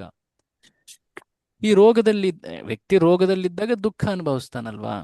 ಆತನಿಗೆ ಒಳ್ಳೆ ಆರೋಗ್ಯ ಇದೆ ಅಂದಾಗ ಆಗ ದುಃಖ ಇರೋದಿಲ್ಲ. ಬಟ್ ವ್ಯಕ್ತಿ ಈಗ ದುಃಖ ಪಡ್ತಾ ಇದ್ದಾನೆ ಅಂದ್ರೆ ಆತನ ಆರೋಗ್ಯ ಸರಿ ಇಲ್ಲ ಅಂತ ಅರ್ಥ. ಸೊ ಏನದು ರೋಗ? ಅದು ಈ ಸಂಸಾರ ಅಥವಾ ಭವರೋಗ. ನೋಡಿ ಇಲ್ಲಿ ಪ್ರಭುಪಾದರು ಮುಂದೆ, ನಿಜವಾದ ಇಂದ್ರಿಯ ಸುಖ ಲಭ್ಯವಾಗುವುದು ಐಹಿಕವಾದದ ಕಾಯಿಲೆ ಹೋದಾಗ ಮಾತ್ರ. ನೋಡಿ, ನಿಜವಾಗ್ಲೂ ವ್ಯಕ್ತಿ ಯಾವಾಗ ಆನಂದವನ್ನು ಅನುಭವಿಸ್ತಾನೆ? ರೋಗದಿಂದ ಮುಕ್ತನಾದಾಗ ಆತ ನಿಜವಾದ ಸುಖ ಅಥವಾ ಆನಂದವನ್ನು ಅನುಭವಿಸ್ತಾನೆ, ಅಲ್ವೇ? ರೋಗಿ ಆತ ಏನಾದ್ರೂ ಸುಖ ಅನುಭವಿಸ್ಲಿಕ್ಕೆ ಹೋದ್ರೆ ಏನಾಗುತ್ತೆ? ರೋಗ ಹೆಚ್ಚಾಗುತ್ತೆ, ಹೌದಾ? ಹೌದಲ್ವಾ? ಸೊ ಹೌದು. ಪ್ರಭುಪಾದರು ಏನ್ ಹೇಳ್ತಾರೆ ನೋಡಿ, ಐಹಿಕ ಕಾಯಿಲೆಯನ್ನು ವಾಸಿ ಮಾಡಿಕೊಳ್ಳಲು ಒಬ್ಬನು ಕಾತರನಾಗಿರಬೇಕು. ಐಹಿಕ ಕಾಯಿಲೆ ಬಿಗಡಾಯಿಸುವುದು ವಿದ್ಯೆಯ ಲಕ್ಷಣವಲ್ಲ, ಅದು ಅವಿದ್ಯೆ ಅಥವಾ ಅಜ್ಞಾನದ ಲಕ್ಷಣ. ಒಂದು ಸರಳವಾದಂಥ ಒಂದು ದೃಷ್ಟಾಂತ ನೆನಪಾಗ್ತಾ ಇದೆ. ಪ್ರಭುಪಾದರು ಹೇಳ್ತಾರೆ ಇದು. ಆ, ಒಬ್ಬ ತಾಯಿ ಇದ್ಲಂತೆ. ಆಕೆಗೆ ಇಬ್ರು ಮಕ್ಕಳು, ಒಬ್ಬ ಮಗಳು ಒಬ್ಬ ಮಗ. ಮಗಳು ದೊಡ್ಡವಳು, ಮಗ ಸಣ್ಣವನಿದ್ದ. ಮಗನಿಗೆ ಆ ಕಾಲೆರಾ ರೋಗ ಆಗ್ಬಿಟ್ಟಿತ್ತಂತೆ. ಕಾಲೆರಾ ಈಗಿನ ಸಮಯದಲ್ಲಿ ಅದನ್ನ ಕಾಣೋದಿಲ್ಲ, ಬಟ್ ಎನಿವೆ, ಕಾಲೆರಾ ರೋಗ ಆದಾಗ ವ್ಯಕ್ತಿಗೆ ಎಣ್ಣೆ ವಸ್ತುಗಳನ್ನು ತಿನ್ನಿಸ್ಬಾರ್ದು, ಎಣ್ಣೆಯಲ್ಲಿ ಕರೆದಿರೋ ವಸ್ತುಗಳನ್ನು ತಿನ್ನಿಸ್ಬಾರ್ದು. ಆಕೆ ಮಗಳಿಗೆ ಹೇಳೋಗಿದ್ಲಂತೆ, ಈ ಮಗನ್ನ ಸರಿಯಾಗಿ ನೋಡ್ಕೊ ನೀನು, ನಿನ್ನ ತಮ್ಮನ್ನ, ನಾವು ಹೊರಗೆ ಹೋಗ್ತಾ ಇದ್ದೀನಿ, ಬರ್ತೀನಿ ಒಂದು ಸ್ವಲ್ಪ ದಿನ ಆದ್ಮೇಲೆ, ಸ್ವಲ್ಪ ಹೊತ್ತು ಆದ್ಮೇಲೆ ಬರ್ತೀನಿ, ಕೆಲಸ ಇದೆ ಅಂತ. ಬಟ್ ಆಕೆ ಏನ್ ಮಾಡಿದ್ಲು, ಆಕೆ ನೋಡ್ಕೊಳ್ತಾ ಇದ್ಲು. ಬಟ್ ಒಂದ್ ಸಮಯದಲ್ಲಿ ಆ ತಮ್ಮ ಇದ್ದು, ಅಮ್ಮ ಅಕ್ಕ ಅಕ್ಕ ನನಗೆ ಪಕೋಡ ಬೇಕು ಅಂತ ಹೇಳ್ದ. ಏನ್ ಕೇಳಿದ್ಲು, ಏನ್ ಕೇಳ್ದ ಆತ? ಪಕೋಡ ಪಕೋಡ ಬೇಕು ನನಗೆ ಅಂತ. ಪಕೋಡ ತಿಂದ್ರೆ ಆತನ ರೋಗ ಇನ್ನು ಹೆಚ್ಚ ಬಿಗಡಾಯಿಸುತ್ತೆ. ಹೌದು. ಬಟ್ ಈಕೆಗೆ ಅದೆಲ್ಲ ಗೊತ್ತಿರಲಿಲ್ಲ. ಓ, ತಮ್ಮ ಕೇಳ್ತಾ ಇದ್ದಾನೆ ಅಂತ ಹೇಳಿ ಏನ್ ಮಾಡಿದ್ಲು ಅವಳು, ಎಣ್ಣೆ ಇಟ್ಟು ಒಳ್ಳೆ ಬೋಂಡ ಬಜ್ಜಿ ಎಲ್ಲ ಮಾಡಿ ಆತನಿಗೆ ತಿನ್ನಿಸಿದ್ಲು. ಸ್ವಲ್ಪ ಸಮಯ ಆದ್ಮೇಲೆ ತಾಯಿ ಬರ್ತಾಳೆ, ತಿಳಿಯುತ್ತೆ ಆತನ ರೋಗ ಇನ್ನೂ ಹದಗೆಟ್ಟೋಗಿದೆ ಅನ್ನೋ ತಿಳಿದ ಮೇಲೆ ಆಕೆ ಆ ಮಗಳಿಗೆ ಬೈತಾಳೆ. ಏನ ಮಾಡಿದ್ಲು, ತಮ್ಮ ಹೇಳ್ದ, ತಮ್ಮನ ಮೇಲೆ ಪ್ರೀತಿ ತೋರ್ಸಕ್ಕೆ, ಅವನಿಗೆ ಸಂತುಷ್ಟಿ ಪಡಿಸ್ಲಿಕ್ಕೆ ಅಂತ ಪಕೋಡ ಮಾಡಿದೆ. ಬಟ್ ಇದು ಅಜ್ಞಾನ. ಯಾವುದನ್ನು ಕೊಡಬಾರ್ದು ಅದನ್ನ ಕೊಟ್ಟು ಇದರಿಂದ ಆತ ಸಂತುಷ್ಟನಾಗಿರ್ತಾನೆ, ಸುಖವಾಗಿರ್ತಾನೆ ಅಂತ ಕೊಟ್ರೆ ಏನಾಗುತ್ತೆ? ಕಾಯಿಲೆ ಹೆಚ್ಚು ಬಿಗಡಾಯಿಸ್ತದೆ ಅಲ್ವಾ? ಪ್ರಭುಪಾದರು ಅದೇ ಹೇಳ್ತಾ ಇರೋದು, ಐಹಿಕ ಕಾಯಿಲೆ ಬಿಗಡಾಯಿಸುವುದು ವಿದ್ಯೆ ಲಕ್ಷಣ ಅಲ್ಲ, ಅದು ಅವಿದ್ಯೆ ಅಥವಾ ಅಜ್ಞಾನದ ಲಕ್ಷಣ. ಸೊ ನಾನಾಗ್ಲೇ ಹೇಳ್ದ ಹಾಗೆ, ಈ ಜಗತ್ತಿನಲ್ಲಿರುವಂಥ ಪ್ರತಿಯೊಬ್ಬ ಜೀವಿಗೆ ಒಂದು ರೋಗ. ಏನದು? ಭವರೋಗ, ಸಂಸಾರ ಜ್ವರ. ಜ್ವರ ಜ್ವರ ಬಂದಾಗ ಏನಾಗುತ್ತೆ? ಶರೀರದ ತಾಪಮಾನ ಹೆಚ್ಚಾಗುತ್ತೆ, ಟೆಂಪರೇಚರ್. ಹೆಚ್ಚು ಟೆಂಪರೇಚರ್ ಆದ ಹಾಗೆ ವ್ಯಕ್ತಿ ಆತನ ಜ್ವರ ಬಿಗಡಾಯಿಸ್ತಾ ಇದೆ. ಅವಾಗ ಡಾಕ್ಟರ್ ಹತ್ರ ಕರ್ಕೊಂಡು ಹೋಗ್ಬೇಕಲ್ವಾ? ಹೆಚ್ಚು ಟೆಂಪರೇಚರ್ ಆಗ್ಬಿಟ್ಟಿದೆ ಡಾಕ್ಟ್ರೇ. ಸೊ ಟೆಂಪರೇಚರ್ ಹೆಂಗ್ ಮೆಜರ್ ಮಾಡ್ತಾರೆ? ಸೆಲ್ಸಿಯಸ್, ಸೆಂಟಿಗ್ರೇಡ್ ಅಥವಾ ಫ್ಯಾರನೀಟ್ ಅಂತ ಹೇಳ್ತಾರೆ. ಸಾಮಾನ್ಯವಾಗಿ ವ್ಯಕ್ತಿಯ ಶರೀರದ ತಾಪಮಾನ 98.6 ಡಿಗ್ರಿ ಇರಬೇಕು ಫ್ಯಾರನೀಟ್ನಲ್ಲಿ. ಬಟ್ ಅದನ್ನ ಹೆಚ್ಚಿಗೆ ಮಾಡ್ತಾ ಹೋದ್ರೆ, ಅಂದ್ರೆ ಏನು, ಆತನಿಗೆ ಜ್ವರ ಬಂದಾಗ ಕೆಲವೊಮ್ಮೆ ಡಾಕ್ಟರ್ ಹೇಳ್ತಾರೆ ನೋಡಿ, 1 or 2 ಡಿಗ್ರಿ ಫೀವರ್ ಬಂದ್ಬಿಟ್ಟಿದೆ ಇವ್ರಿಗೆ, ಹೇಳ್ತಾರಲ್ವಾ? ಕೇಳಿದೀರಾ? 104 ಡಿಗ್ರಿ ಫೀವರ್ ಅಂದ್ರೆ ಬಹಳ ತುಂಬಾ ಇದಾಗ್ತದೆ, ನೋವಾಗ್ತದೆ, ಬಹಳ ಸಂಕಟ ಆಗ್ತಾ ಇರ್ತದೆ. ಒಂದ್ಸಲ ನನಗೂ ಆಗಿತ್ತು, 105 ತನಕ ಹೋಗಿತ್ತು. ಸೊ ಅತಿ ಹೆಚ್ಚು ಸೀರಿಯಸ್ ಫೀವರ್, ಗಂಭೀರವಾದಂತಹ ಜ್ವರ ಅಂದ್ರೆ ಟೆಂಪರೇಚರು 104, 105, 106, 107, 108 ಅಂದ್ಬಿಟ್ರೆ ಹೋದ ಅಂತ ವ್ಯಕ್ತಿ. ಅದಾದ್ಮೇಲೆ ಟೆಂಪರೇಚರ್ ಪೂರ ಡೌನ್ ಆಗಿ ತಣ್ಣಗೆ ಆಗ್ಬಿಡುತ್ತೆ. ಸತ್ತ ಮೇಲೆ ಶರೀರ ತಂಪಾಗ್ಬಿಡುತ್ತೆ ಅಲ್ವಾ? ಸೊ ಏನಿದು? ಪ್ರಭುಪಾದರು ಏನು ಉದಾಹರಣೆ ಕೊಡ್ತಾ ಇದ್ದಾರೆ? ಸ್ವಲ್ಪ ಗಮನಿಸಿ ಇದನ್ನ. ಏನದು? ನಾವು ಭೌತಿಕ ಕ್ರಿಯೆಗಳನ್ನ ಮಾಡಿದ್ರೆ ನಾವು ಭೌತಿಕ ಜ್ವರ ಅಥವಾ ಈ ಸಂಸಾರ ಜ್ವರ ಹೆಚ್ಚು ಮಾಡ್ಕೊಂಡ ಹಾಗೆ. ಅರ್ಥ ಆಗ್ತಾ ಇದೆಯಾ? ಪ್ರಭುಪಾದರ ಶಬ್ದದಲ್ಲೇ ಓದೋಣ ಈಗ. ದೇಹಾರೋಗ್ಯ, ಇಲ್ಲಿಂದ ಓದ್ತೀರಾ? ನೇತ್ರಾವತಿ ಮಾತಾಜಿಯವರು ಓದ್ತೀರಾ? ದೇಹಾರೋಗ್ಯ.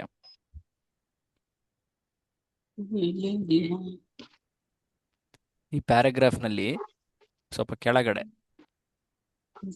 ದೇಹಾರೋಗ್ಯ.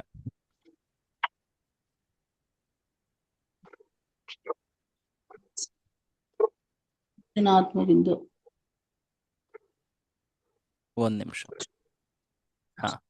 ದೇಹಾರೋಗ್ಯ ಇಲ್ಲಿಂದ ಓದಿ. ಸಿಗ್ಲಿಲ್ವಾ? ಸ್ಕ್ರೀನಲ್ಲಿ ತೋರಿಸ್ತಾ ಇದೀನಲ್ಲ. ಓದ್ಲ ಪ್ರಭು? ಓದಿ ಪ್ರಭು. ಎಸ್, ಓದಿ.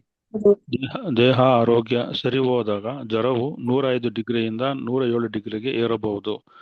ನಾರ್ಮಲ್, ಸಹಜ ತಾಪವಾದ 98.6ಕ್ಕೆ ಇಳಿಯಬೇಕು. ಅದು ಮಾನವ ಜನ್ಮದ ಗುರಿಯಾಗಿರಬೇಕು. ಐಕ ನಾಗರಿಕತೆಯ ಆಧುನಿಕ ಪ್ರವೃತ್ತಿಯು ಐಕ ಪರಿಸ್ಥಿತಿಯ ಜ್ವರ ತಾಪವನ್ನು ನೋಡಿ ಹೆಚ್ಚಿಸುತ್ತದೆ. ಇಂಟ್ರೆಸ್ಟಿಂಗ್ ಇದು. ಏನಿದು? ಭೌತಿಕ ಜೀವನ, ಐಹಿಕ ನಾಗರಿಕತೆ, ಆಧುನಿಕ ಭೌತಿಕ ಜೀವನ ಮಾಡಿದಾಗ ವ್ಯಕ್ತಿಯ ಆ ಜ್ವರ ಏನಿದೆಯಲ್ಲ, ಸಂಸಾರ ಜ್ವರ, ಭೌತಿಕ ಏನು ಭವಜ್ವರ, ಭವರೋಗ, ಅದು ಹೆಚ್ಚಾದ ಹಾಗೆ ವ್ಯಕ್ತಿ ಅಹಂಕಾರ, ಕಾಮ, ಕ್ರೋಧ, ಲೋಭ ಇದರಲ್ಲೆಲ್ಲ ಹೆಚ್ಚು ತುತ್ತಾದಾಗ ಏನಾಗುತ್ತೆ? ಆತನ ಜ್ವರ ಹೆಚ್ಚಾದ ಹಾಗೆ. ಪ್ರಭುಪಾದರು ಇದನ್ನ ಇಲ್ಲಿ ಒಂದು ಉದಾಹರಣೆ ಮೂಲಕ ತೋರಿಸ್ತಾ ಇದ್ದಾರೆ. ಸೊ ಸಾಮಾನ್ಯವಾಗಿ ವ್ಯಕ್ತಿಯ ಶರೀರದ ತಾಪಮಾನ, ಟೆಂಪರೇಚರ್ ಎಷ್ಟಿರುತ್ತೆ? 98.6 ಇರುತ್ತೆ. ಆತನಿಗೆ ಜ್ವರ ಬಂದಿದೆ ಅಂದ್ರೆ ಏನು? 104, 105, 107 ಹಿಂಗೆ ಹೆಚ್ಚಾಗ್ತಾ ಇದೆ ಅಂತ. ಸೊ ಅದನ್ನ ತಡಿಬೇಕು ನಾವು, ಅಲ್ವೇ? ಅದನ್ನ ತಡಿಬೇಕು. ಸೊ ಅದೇ ರೀತಿಯಾಗಿ ಪ್ರಭುಪಾದರು ಉದಾಹರಣೆ ಏನ್ ಹೇಳ್ತಾ ಇದ್ದಾರೆ? ವ್ಯಕ್ತಿ ಈ ಜಗತ್ತಿನಲ್ಲಿ ಜೀವಿಸೋದಕ್ಕೆ ಕೆಲ ನಿಯಮಗಳನ್ನ ಹೇಳಿದ್ದಾರೆ, ಆ ರೀತಿ ಜೀವಿಸ್ಬೇಕು. ಬಟ್ ಅದನ್ನ ಮೀರಿ ಆತ ಐಹಿಕ ನಾಗರಿಕತೆ ಅಥವಾ ಏನ್ ಹೇಳ್ತಾರೆ, ಭೌತಿಕ ಜೀವನದಲ್ಲಿ ಅತ್ಯಂತ ಹೆಚ್ಚು ತೊಡಗಿ ಕಾಮ, ಕ್ರೋಧ, ಈ ರೀತಿಯಾದಂತಹ ದ್ವೇಷ, ಈ ಭಾವನೆಗಳನ್ನ, ಅಹಂಕಾರ, ಗರ್ವ ಇವುಗಳನ್ನು ಬೆಳೆಸ್ಕೊಂಡಾಗ ಏನಾದ ಹಾಗೆ? ಆತನ ಟೆಂಪರೇಚರ್ ಹೆಚ್ಚಾದ ಹಾಗೆ. ಅರ್ಥವಾಗ್ತಾ ಇದೆಯಲ್ಲ? ಅಂದ್ರೆ ಆತ ಸತ್ ಹೋಗ್ತಾನೆ ಅಂತ ಅಲ್ಲ, ಆತನ ಆತ್ಮದ ಲಕ್ಷಣಗಳು ಕಾಣೋದೇ ಇಲ್ಲ ಆಮೇಲೆ. ಸೊ ಹೀಗೆ ಆತ ಈ ಸಂಸಾರ ಜ್ವರವನ್ನ, ಆ ತಾಪಮಾನವನ್ನ ಕಡಿಮೆ ಮಾಡಿ ಒಳ್ಳೆ ಆರೋಗ್ಯಕ್ಕೆ ಬರಕ್ ಪ್ರಯತ್ನಿಸ್ಬೇಕು. ಪೂರ್ತಿ ಕಡಿಮೆನೂ ಮಾಡಬಾರ್ದು, ಅದು ಇನ್ನೊಂದು ಅಂಶ ಮುಂದೆ ಬರುತ್ತೆ. ಪೂರ್ತಿ ಕಡಿಮೆ ಮಾಡೋದಂದ್ರೆ ಏನು? ಭೌತಿಕ ಕರ್ತವ್ಯಗಳನ್ನು ಕೂಡ ಮರೆತು ಜೀವಿಸೋದು, ಆ ರೀತಿನೂ ಮಾಡಬಾರ್ದು. ಆ ಕಡೆ ಸಂಸಾರಿಯಾಗಿ ಪೂರ್ತಿಯಾಗಿ ಎಲ್ಲ ನಿಯಮಗಳನ್ನ ವಿರೋಧಿಸಿ ಉಲ್ಲಂಘಿಸಿ ಜೀವಿಸ್ಲಿಕ್ಕೆ ಹೋಗ್ತಾರಲ್ಲ, ಆ ರೀತಿನೂ ಮಾಡಬಾರ್ದು. ಈ ಕಡೆ ಕರ್ತವ್ಯನು ಇದನ್ನ ಮಾಡಬಾರ್ದು, ನಿರ್ಲಕ್ಷಿಸಬಾರ್ದು. ಅರ್ಥವಾಗ್ತಾ ಇದೆಯಲ್ಲ? ಸೊ ಹೀಗೆ ಪ್ರಭುಪಾದರು ಹೇಳಿದೆ ಅದು ಮಾನವ ಜನ್ಮದ ಗುರಿಯಾಗಿರ್ಬೇಕು. ಈ ಉದಾಹರಣೆ ನಿಮಗೆ ಇಂಪಾರ್ಟೆಂಟ್, ಅದಕ್ಕೋಸ್ಕರ ನಾನು ಇಲ್ಲಿ ಟೈಮ್ ಸ್ಪೆಂಡ್ ಮಾಡ್ತಾ ಇದ್ದೀನಿ. ಮುಂದೆ ಪ್ರಭುಪಾದರು ಹೇಳ್ತಾರೆ, ಈ ಜಗತ್ತಿನಲ್ಲಿ ಹೆಚ್ಚು ಹೆಚ್ಚು ಏನು ಸಂಶೋಧನೆ, ಅಭಿವೃದ್ಧಿ ಏನು ನಡೀತಾ ಇದೆ, ಅದು ಏನ್ ಮಾಡ್ತಾ ಇದೆ? ಜೀವಿಯ ಈ ಸಂಸಾರ ಜ್ವರವನ್ನ ಹೆಚ್ಚಿಸ್ತಾ ಇದೆ. ನೋಡಿ, ಪ್ರಭುಪಾದ ಹೇಳಿದ ಪರಮಾಣು ಶಕ್ತಿ ರೂಪದಲ್ಲಿ 107 ಡಿಗ್ರಿ ತಲುಪಿಬಿಟ್ಟಿದೆ. ಅಂದ್ರೇನು? ವ್ಯಕ್ತಿ ನನ್ನ ಹತ್ರ ಪರಮಾಣು ಶಕ್ತಿ ಇದೆ, ನನ್ನ ಹತ್ರ ಅತ್ಯಂತ ಅಡ್ವಾನ್ಸ್ ಟೆಕ್ನಾಲಜಿ ಇದೆ, ಅದು ಇದೆ, ಇದಿದೆ ಅಂತ ಒಂದು ಆ ಭ್ರಮೆ, ಆ ಗರ್ವ, ಆ ಅಹಂಕಾರದಲ್ಲಿ ಬೀಗ್ತಾ ಇದ್ದಾನೆ. ಅದರಿಂದ ಆತ ವಾಸ್ತವ ತಿಳ್ಕೊಳ್ತಾ ಇದ್ದಾನ? ಹೇಳಿ, ಇಲ್ಲ. ಸೊ ಹೀಗೆ ವ್ಯಕ್ತಿಗಳು ತಮ್ಮ ಭೌತಿಕ ಶರೀರ ಸಂಸಾರ ಜ್ವರವನ್ನು ಹೆಚ್ಚಿಸ್ಕೊಳ್ತಾರೆ. ಅದರಿಂದಾಗಿ ಇನ್ನಷ್ಟು ಈ ಜಗತ್ತಿನಲ್ಲಿ ಸಿಲುಕಿ ಹಾಕ್ಕೊಂಡು ಅವರು ಆ ರೋಗಕ್ಕೆ ತುತ್ತಾಗ್ತಾರೆ. ಪ್ರಭುಪಾದರು ಮುಂದೆ ಹೇಳ್ತಾರೆ, ಇದು ಐಹಿಕ ಜ್ಞಾನ ಪ್ರಗತಿಯ ಫಲ ಮತ್ತು ಅತ್ಯಂತ ಮುಖ್ಯ ಜೀವನ ವಿಧಾನವಾದ ಆಧ್ಯಾತ್ಮಿಕ ಜ್ಞಾನ ಸಂಸ್ಕಾರವನ್ನು ಮರೆತದ್ದರ ಫಲ. ಸಾವಿಗೆ ನಮ್ಮನ್ನ ಒಯ್ಯುವ ಈ ಅಪಾಯಕಾರಿ ಮಾರ್ಗವನ್ನು ಅನುಸರಿಸಬಾರದು ಅಂತ ಇಲ್ಲಿ ಎಚ್ಚರಿಕೆ ನೀಡ್ತಾ ಇದ್ದಾರೆ. ಆಧ್ಯಾತ್ಮಿಕ ಜ್ಞಾನದ ಸಂಸ್ಕಾರವನ್ನು ಬೆಳೆಸ್ಕೊಳ್ಬೇಕು ನಾವು. ಸೊ ಇಲ್ಲಿವರೆಗೆ ಏನ್ ನೋಡಿದ್ವಿ ಅಂದ್ರೆ, ಒಂದಂಶವನ್ನ ನೋಡ್ತಾ ಬರ್ತಾ ಇದ್ದೀವಿ. ಏನದು? ಅವಿದ್ಯೆಯನ್ನೇ ನಾವು ಅಂದ್ರೇನು, ಭೌತಿಕ ಜ್ಞಾನದಲ್ಲೇ ನಾವು ತೊಡಗಿದ್ರೆ ನಮ್ಮ ಜೀವನ ದುಃಖಮಯವಾಗ್ತದೆ. ಸೊ ನಾವು ನಿಜವಾಗಿಯೂ ಮೃತ್ಯುವಿಗೆ ಪರಿಹಾರ ಹುಡುಕಬೇಕಂದ್ರೆ ನಾವು ಆ ಇನ್ನೊಂದು ರೀತಿಯ ವಿದ್ಯೆ, ಆ ಆಧ್ಯಾತ್ಮಿಕ ವಿದ್ಯೆಯನ್ನು ಕಲಿಬೇಕು. ಗೀತೆ, ಭಾಗವತ ಅದರಿಂದ ಕಲಿಬೇಕು. ಅವುಗಳನ್ನ ನಾವು ಉಲ್ಲಂಘಿಸಿ, ಅವುಗಳನ್ನ ನಿರ್ಲಕ್ಷಿಸಿ ನಾವು ಜೀವಿಸಿದ್ರೆ ಈ ಏನು ಅನರ್ಥಗಳನ್ನ ನಾವು ಅದರಂತೆ ನಡೀತಾ ಹೋದ್ರೆ ನಾವು ಇನ್ನಷ್ಟು ಭಯ, ಚಿಂತೆ, ಆತಂಕ ಇವುಗಳಲ್ಲಿ ಮುಳುಗಿ ಹೋಗ್ತೀವಿ. ನಮ್ಮ ಸಂಸಾರ ಜ್ವರ ಹೆಚ್ಚು ಬಿಡುತ್ತೆ. ಇದನ್ನ ಇಲ್ಲಿ ಹೇಳ್ತಾ ಇದ್ದಾರೆ. ಸೊ ಹಾಗಿದ್ದಲ್ಲಿ ಹೇಗೆ ಜೀವಿಸ್ಬೇಕು ಅನ್ನೋ ಒಂದು ಬಹಳ ಮುಖ್ಯವಾದಂತಹ ತತ್ವವನ್ನ ಇಲ್ಲಿಂದ ಪ್ರಭುಪಾದರು ಹೇಳ್ತಾರೆ. ಇನ್ನೊಬ್ರು ಯಾರಾದ್ರೂ ಓದಿ. ಅಂದರೆ ದೇಹ ಧಾರಣೆಗೆ, ಇಲ್ಲಿಂದ ಯಾರಾದ್ರೂ ಓದ್ತೀರಾ? ಯಾರು ಓದ್ತೀರಾ? ಕಾಣಿಸ್ತಾ ಇದೆ ಪ್ಯಾರಾಗ್ರಾಫ್? ಓದಿ, ಶಾಂತ ಮಾತಾಜಿಯವರು ಓದಿ. ಅಂದರೆ ದೇಹ ಧಾರಣೆಗೆ ಬೇಕಾದ ಎಲ್ಲಾ ಚಟುವಟಿಕೆಗಳನ್ನು ನಿಲ್ಲಿಸಿ ಬಿಡಬೇಕೆಂದು ಅರ್ಥವಲ್ಲ. ಚಟುವಟಿಕೆಗಳನ್ನು ನಿಲ್ಲಿಸುವ ಪ್ರಶ್ನೆಯೇ ಇಲ್ಲ.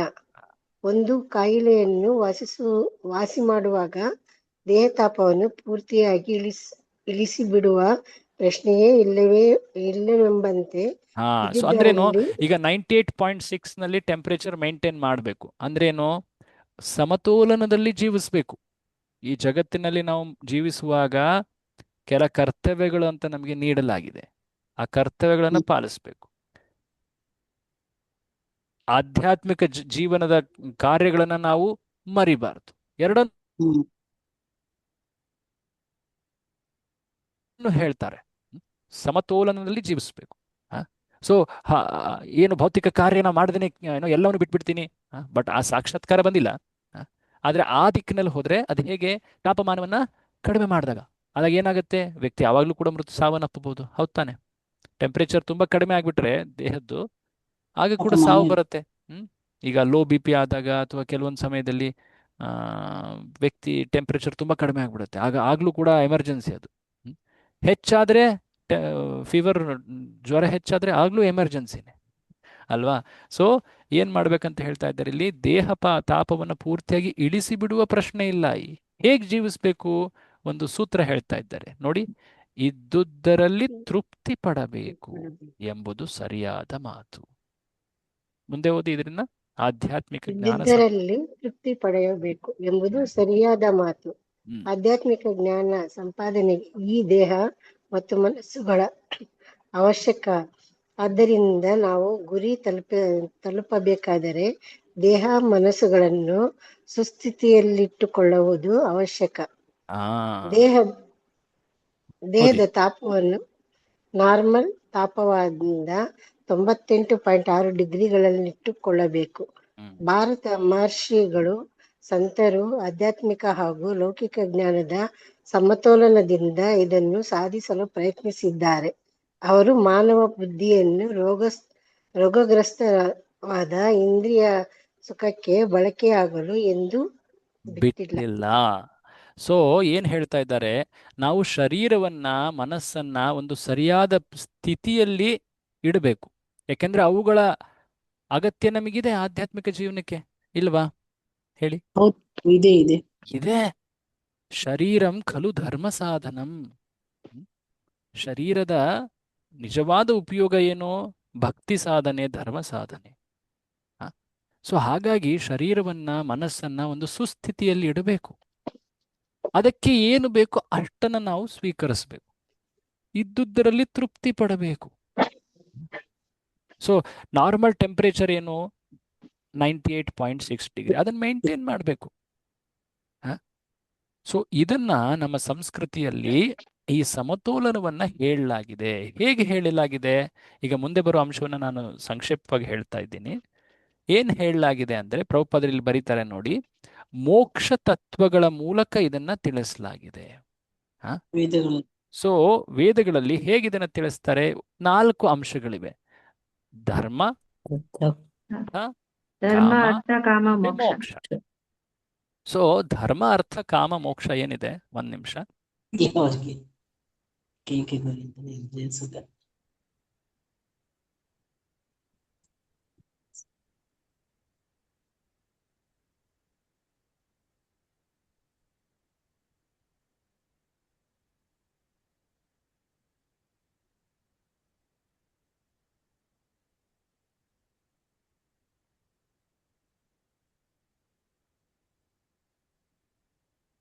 ಕೃಷ್ಣ.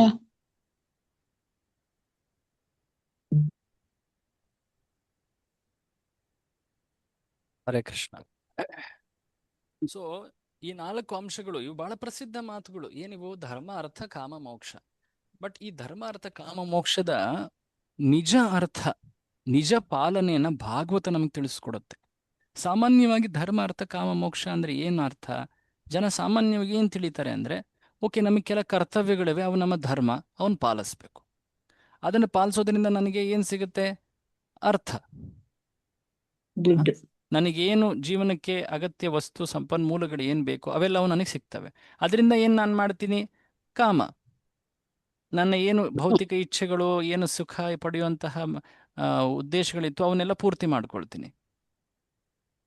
ಸೊ ಜನ ಇದನ್ನು ಯೋಚನೆ ಮಾಡ್ತಾರೆ, ಏನದು, ಕರ್ತವ್ಯ ಮಾಡು, ನಿನಗೆ ಏನು ಬೇಕೋ ಅದೆಲ್ಲ ನಿನಗೆ ಸಿಕ್ಕುತ್ತೆ, ಅದನ್ನು ನೀನು ನಿನ್ನ ಇಚ್ಛೆಗಳ ಪೂರ್ತಿಗೋಸ್ಕರ ಬಳಸ್ಕೊ. ಬಟ್ ಪ್ರಭುಪಾದರು ಹೇಳ್ತಾರೆ ಇದು ತಪ್ಪು ಅರ್ಥ. ನೋಡಿ ಇಲ್ಲಿ ಪ್ರಭುಪಾದರು ಹೇಳ್ತಾರೆ ಈ ಪದ್ಧತಿಯು ಧರ್ಮಾರ್ಥ ಕಾಮ ಮೋಕ್ಷಗಳನ್ನು ಬಳಸುತ್ತದೆ, ಆದರೆ ಈಗ ಜನರಿಗೆ ಧರ್ಮದಲ್ಲಾಗಲಿ ಮೋಕ್ಷದಲ್ಲಾಗಲಿ ಆಸಕ್ತಿ ಇಲ್ಲ. ಸೊ ಆಕ್ಚುಲಿ ಈ ಆಧುನಿಕ ಜೀವನದಲ್ಲಿ ಏನಾಗ್ಬಿಟ್ಟಿದೆ ಅಂದ್ರೆ ಧರ್ಮ ಅರ್ಥ ಕಾಮ ಮೋಕ್ಷ ಅಲ್ಲ, ಕೇವಲ ಅರ್ಥ ಮತ್ತೆ ಕಾಮ ಅಷ್ಟೇ ಉಳಿದಿರೋದು. ಆ ಮೊದ್ಲಿನ ಜನ ಈ ತಪ್ಪು ಕಲ್ಪನೆಯಲ್ಲಿ ಏನ್ ಮಾಡ್ಕೊಳ್ತಾ ಇದ್ರು, ಅಟ್ಲೀಸ್ಟ್ ಕರ್ತವ್ಯಗಳನ್ನು ಪಾಲಿಸ್ಬೇಕು, ಅದರಿಂದ ನಾನೇನೋ ಪಡಿತೀನಿ ಅನ್ನೋ ಒಂದು ಭೌತಿಕ ಇಚ್ಛೆ ಇಟ್ಟು ನಡೀತಾ ಇದ್ರು. ಬಟ್ ಈಗ ಏನ್ ಮಾಡ್ಬಿಟ್ಟಿದ್ದಾರೆ, ಧರ್ಮ ಯಾಕೆ ಬೇಕು, ಕರ್ತವ್ಯ ಯಾಕೆ ಬೇಕು, ಅಧರ್ಮದಿಂದಾನೇ ನಾನು ಅರ್ಥ ಪಡಿಬೋದಲ್ವಾ, ಅದರಿಂದಾನೇ ನನ್ನ ಇಚ್ಛೆಗಳೆಲ್ಲ ಪೂರೈಕೆ ಆಗ್ತಾ ಇದೆಯಲ್ಲ. ಇದು ಅಸುರ ಸಂಸ್ಕೃತಿ. ಆಕ್ಚುಲಿ ಹೇಳ್ಬೇಕಂದ್ರೆ ಆ ಹಿಂದಿನ ಕಾಲದ ಅಸುರರು ಹಿರಣ್ಯಕಶಿಪು, ರಾವಣ, ಅವರು ಕೂಡ ಸ್ವಲ್ಪ ಧರ್ಮ ಪಾಲಿಸ್ತಾ ಇದ್ರು. ಅವರು ದಾನ, ಅವರು ಬ್ರಾಹ್ಮಣರು, ಇವರಿಗೆಲ್ಲ ವಿಶೇಷವಾಗಿ ಆ ಗೌರವ ತೋರಿಸ್ತಾ ಇದ್ರು. ಬಟ್ ಅವರು ಕೂಡ ಬಹಳಷ್ಟು ಅಧರ್ಮ ಮಾಡಿದ್ದಾರೆ, ಬಟ್ ಕೆಲವೊಂದು ಅಂಶಗಳು ಅವರು ಪಾಲಿಸ್ತಾ ಇದ್ರು. ಬಟ್ ಈಗಿನ ಸಮಯದಲ್ಲಿ ಧರ್ಮಕ್ಕೆ ಎಲ್ಲೂ ಜಾಗವೇ ಇಲ್ಲ. ಸೊ ಪ್ರಭುಪಾದರು ಹೇಳ್ತಾರೆ ನೋಡಿ ಅವಿವೇಕಿಗಳು ಹೇಗೆ ತಿಳಿತಾರೆ ಅಂತ ಇಲ್ಲಿ ಬರೀತಾ ಇದ್ದಾರೆ. ಧರ್ಮವು ಇಂದ್ರಿಯ ಸುಖಕ್ಕೆ ಅವಶ್ಯಕವಾದ ಧನಾರ್ಜನೆಗೆ ನೆರವಾಗುವುದರಿಂದ ಅದನ್ನು ಮುಂದುವರಿಸ್ಕೊಂಡು ಹೋಗಬೇಕು ಅಂತ ಅವಿವೇಕಿಗಳು ಭಾವಿಸ್ತಾರೆ. ನಾನು ಹೇಳ್ತಿಲ್ಲ, ಪ್ರಭುಪಾದರು ಹೇಳ್ತಾ ಇದ್ದಾರೆ, ಸ್ಪಷ್ಟವಾಗಿ ತೋರಿಸ್ತಾ ಇದ್ದೀನ. ಹೀಗೆ ಮರಣಾನಂತರ ಸ್ವರ್ಗದಲ್ಲಿ ಇನ್ನಷ್ಟು ಇಂದ್ರಿಯ ಸುಖವನ್ನು ಅನುಭವಿಸಲು ಇನ್ಯಾವುದೋ ಧಾರ್ಮಿಕ ಆಚರಣೆಗಳಿವೆ. ಸೊ ಜನ ಏನ್ ಮಾಡ್ತಾರೆ, ಧರ್ಮ ಪಾಲಿಸುವುದರ ಉದ್ದೇಶ ಏನಾಗಿರುತ್ತೆ, ಭೌತಿಕ ಸುಖ. ಸೊ ಹೊರಗಡೆ ಪ್ರಭುಪಾದರ ಈ ಶಿಕ್ಷಣ ಅಥವಾ ಏನು ಈ ತತ್ವಗಳೇನಿವೆ ಇವುಗಳನ್ನ ಪಾಲಿಸದೆ ಏನ್ ಜೀವನ ಮಾಡ್ತೀವಿ, ಧಾರ್ಮಿಕ ಜೀವನವೇ ಆಗಿರ್ಬೋದು, ಅದು ಕೂಡ ಭೌತಿಕವೇ. ಯಾಕೆಂದ್ರೆ ಉದ್ದೇಶ ಏನಾಗಿರುತ್ತೆ ನೋಡಿ, ಇಂದ್ರಿಯ ಸುಖ, ಭೌತಿಕ ಸುಖ. ಸೊ ಈ ರೀತಿಯಾದಂತಹ ಧರ್ಮ ಇದು ನಿಜ ಧರ್ಮ ಅಲ್ಲ. ಭಾಗವತ ಹೇಳುತ್ತೆ ಏನದು, ಭಾಗವತದಲ್ಲಿ ಮೊದಲನೇ ಸ್ಕಂದದಲ್ಲಿ 2ನೇ ಅಧ್ಯಾಯದಲ್ಲಿ ಈ ತತ್ವಗಳನ್ನು ಬಹಳ ಚೆನ್ನಾಗಿ ಹೇಳಿದ್ದಾರೆ. ಧರ್ಮಸ್ಯ ಹಿ ಅಪವರ್ಗಸ್ಯ, ಧರ್ಮವನ್ನ ಅಪವರ್ಗ ಅಂದ್ರೇನು, ಮೋಕ್ಷಕ್ಕಾಗಿ ಮಾಡಬೇಕು. ನಾರ್ಥೋ ಅರ್ಥಾಯೋಪಕಲ್ಪತೆ, ಧರ್ಮನ ದುಡ್ಡು ಸಂಪಾದನೆ ಅಥವಾ ಅರ್ಥಕ್ಕೋಸ್ಕರ ಮಾಡಬಾರದು. ನಾರ್ಥಸ್ಯ ಧರ್ಮ ಏಕಾಂತಸ್ಯ ಲಾಭೋ ಜೀವೇತಯಾ ಸ್ಮೃತ, ಕಾಮಸ್ಯ ಇಂದ್ರಿಯ ಪ್ರೀತಿ ಲಾಭೋ ಜೀವೇತಯ. ಅಂದ್ರೇನು, ಆ ಶ್ಲೋಕಗಳೆಲ್ಲ ಏನ್ ಹೇಳುತ್ತೆ ಅಂದ್ರೆ, ಸಾಮಾನ್ಯವಾಗಿ ಜನ ಏನ್ ಮಾಡ್ತಾರೆ, ಧರ್ಮದಿಂದ ಅರ್ಥ ಪಡಿಬೇಕಂತಾರೆ, ಅರ್ಥದಿಂದ ಕಾಮ ಪೂರ್ತಿ ಮಾಡ್ಕೊಳ್ತಾರೆ, ಇದರಲ್ಲೇ ತಿರುಗ್ತಾ ಇರ್ತಾರೆ. ಯಾವಾಗ ತುಂಬಾ ಬೇಸತ್ತು ಹೋಗ್ತಾರೆ ಆಗ ಮೋಕ್ಷದ ಕಡೆ ನೋಡ್ತಾರೆ. ಸಾಮಾನ್ಯವಾಗಿ 3 ತತ್ವಗಳಲ್ಲೇ ತಿರುಗಾಡ್ತಾ ಇರ್ತಾರೆ ಜನ. ಧರ್ಮ ಮಾಡು, ದುಡ್ಡು ಸಂಪಾದಿಸು, ಅಥವಾ ನಿನ್ನ ಸಂಪನ್ಮೂಲಗಳನ್ನು ಪಡಿ, ಅವಶ್ಯಕತೆಗಳನ್ನ, ಅದರಿಂದ ನೀನು ಸುಖವಾಗಿರು, ಭೌತಿಕ ಸುಖ. ಮತ್ತೇನ್ ಮಾಡು, ಧರ್ಮ ಮಾಡು. ಅರ್ಥವಾಗ್ತಾ ಇದೆಯಲ್ಲ, ಇದೊಂದು ರೀತಿ ಚಕ್ರ. ಇದರಲ್ಲೇ ಇರ್ತಾರೆ. ಬಟ್ ನಿಜವಾದ ಅರ್ಥ ಏನು, ಧರ್ಮ ಏನಕ್ಕೋಸ್ಕರ ಮಾಡಬೇಕು, ಮೋಕ್ಷಕ್ಕೋಸ್ಕರ ಮಾಡಬೇಕು. ನೋಡಿ ಇಲ್ಲಿ ಹೇಳ್ತಾ ಇದ್ದಾರೆ, ಇಲ್ಲಿಂದ ಓದ್ತೀರಾ, ಧರ್ಮ ಮಾರ್ಗ ಇರುವುದು ಮೋಕ್ಷ. ಇಲ್ಲಿಂದ ಓದ್ತೀರಾ, ಯಾರು ಓದ್ತಾ ಇದ್ರು, ಶಾಂತ ಮಾತಾಜಿಯವರು ಓದ್ತೀರಾ? ಓದಿ. ಧರ್ಮ ಮಾರ್ಗ ಇರುವುದು ಮೋಕ್ಷಕ್ಕಾಗಿ, ದೇಹವನ್ನು ಗಟ್ಟಿಮುಟ್ಟಾಗಿ ಆರೋಗ್ಯವಾಗಿ ಇಟ್ಟುಕೊಳ್ಳಲು ದುಡ್ಡು ಮಾಡಬೇಕು. ಮಾನವ ಜೀವನದ ಗುರಿಯಾದ ವಿದ್ಯೆಯನ್ನು, ನಿಜವಾದ ಜ್ಞಾನವನ್ನು ಅರಿಯಲು ಮಾನವನು ದೋಷರಹಿತವಾದ ಮನಸ್ಸಿನಿಟ್ಟುಕೊಂಡ ಆರೋಗ್ಯಕರ ಜೀವನವನ್ನು ಸಾಗಿಸಬೇಕು. ಈ ಮಾನವ ಜನ್ಮವಿರುವುದು ಕತ್ತೆಯ ಹಾಗೆ ದುಡಿಯಲು ಅಲ್ಲ, ಇಂದ್ರಿಯ ಸುಖಕ್ಕಾಗಿ ಅವಿದ್ಯೆಯನ್ನು ಬೆಳೆಸಿಕೊಳ್ಳಲು ಅಲ್ಲ. ಅಂದ್ರೆ ಏನ್ ಹೇಳ್ತಾ ಇದ್ದಾರೆ, ನಾವು ಏನು ಜೀವನ ನಡೆಸ್ತೀವಿ, ನಮ್ಮ ಕರ್ತವ್ಯಗಳನ್ನ ಏನ್ ಮಾಡ್ತೀವಿ, ಅವುಗಳ ಮುಖ್ಯ ಗುರಿ ಏನಾಗಿರಬೇಕು, ಮೋಕ್ಷ ಅಥವಾ ಭಗವತ್ ಪ್ರಾಪ್ತಿ, ಭಕ್ತಿ ಆಗಿರಬೇಕು. ನಾವು ನಮ್ಮ ಶರೀರವನ್ನ ಸುಸ್ಥಿತಿಯಲ್ಲಿ ಇಡಬೇಕು. ಅದಕ್ಕೆ ಒಂದು ಕಾರ್ಯ ಅಥವಾ ಕೆಲಸ, ಅದಕ್ಕೆ ಎಷ್ಟು ಬೇಕೋ ಅಷ್ಟು ಸಂಪಾದನೆ ಅದು ಇರಬೇಕು. ಆರೋಗ್ಯಕರವಾದಂತಹ ಜೀವನ, ಬಡತನದಲ್ಲ, ಆರೋಗ್ಯಕರವಾದಂತಹ ಒಂದು ಈ ಅವಶ್ಯಕತೆಗಳನ್ನು ಪೂರೈಸುವಂತಹ ಒಂದು ಜೀವನ. ಹಾಗಾಗಿ ನೀವು ನೋಡಿ, ನಮ್ಮ ವೈದಿಕ ಸಂಸ್ಕೃತಿಯಲ್ಲಿ ಎಂದೂ ಕೂಡ ವ್ಯಕ್ತಿ ಅತಿ ಪ್ರಯಾಸದಲ್ಲಿ ಜೀವಿಸ್ತಾ ಇರಲಿಲ್ಲ. ಏನು ಬರುತ್ತೋ ಅದು ಭಗವಂತ ನೀಡದ ಅಂತ ಸ್ವೀಕರಿಸ್ತಾ ಇದ್ರು.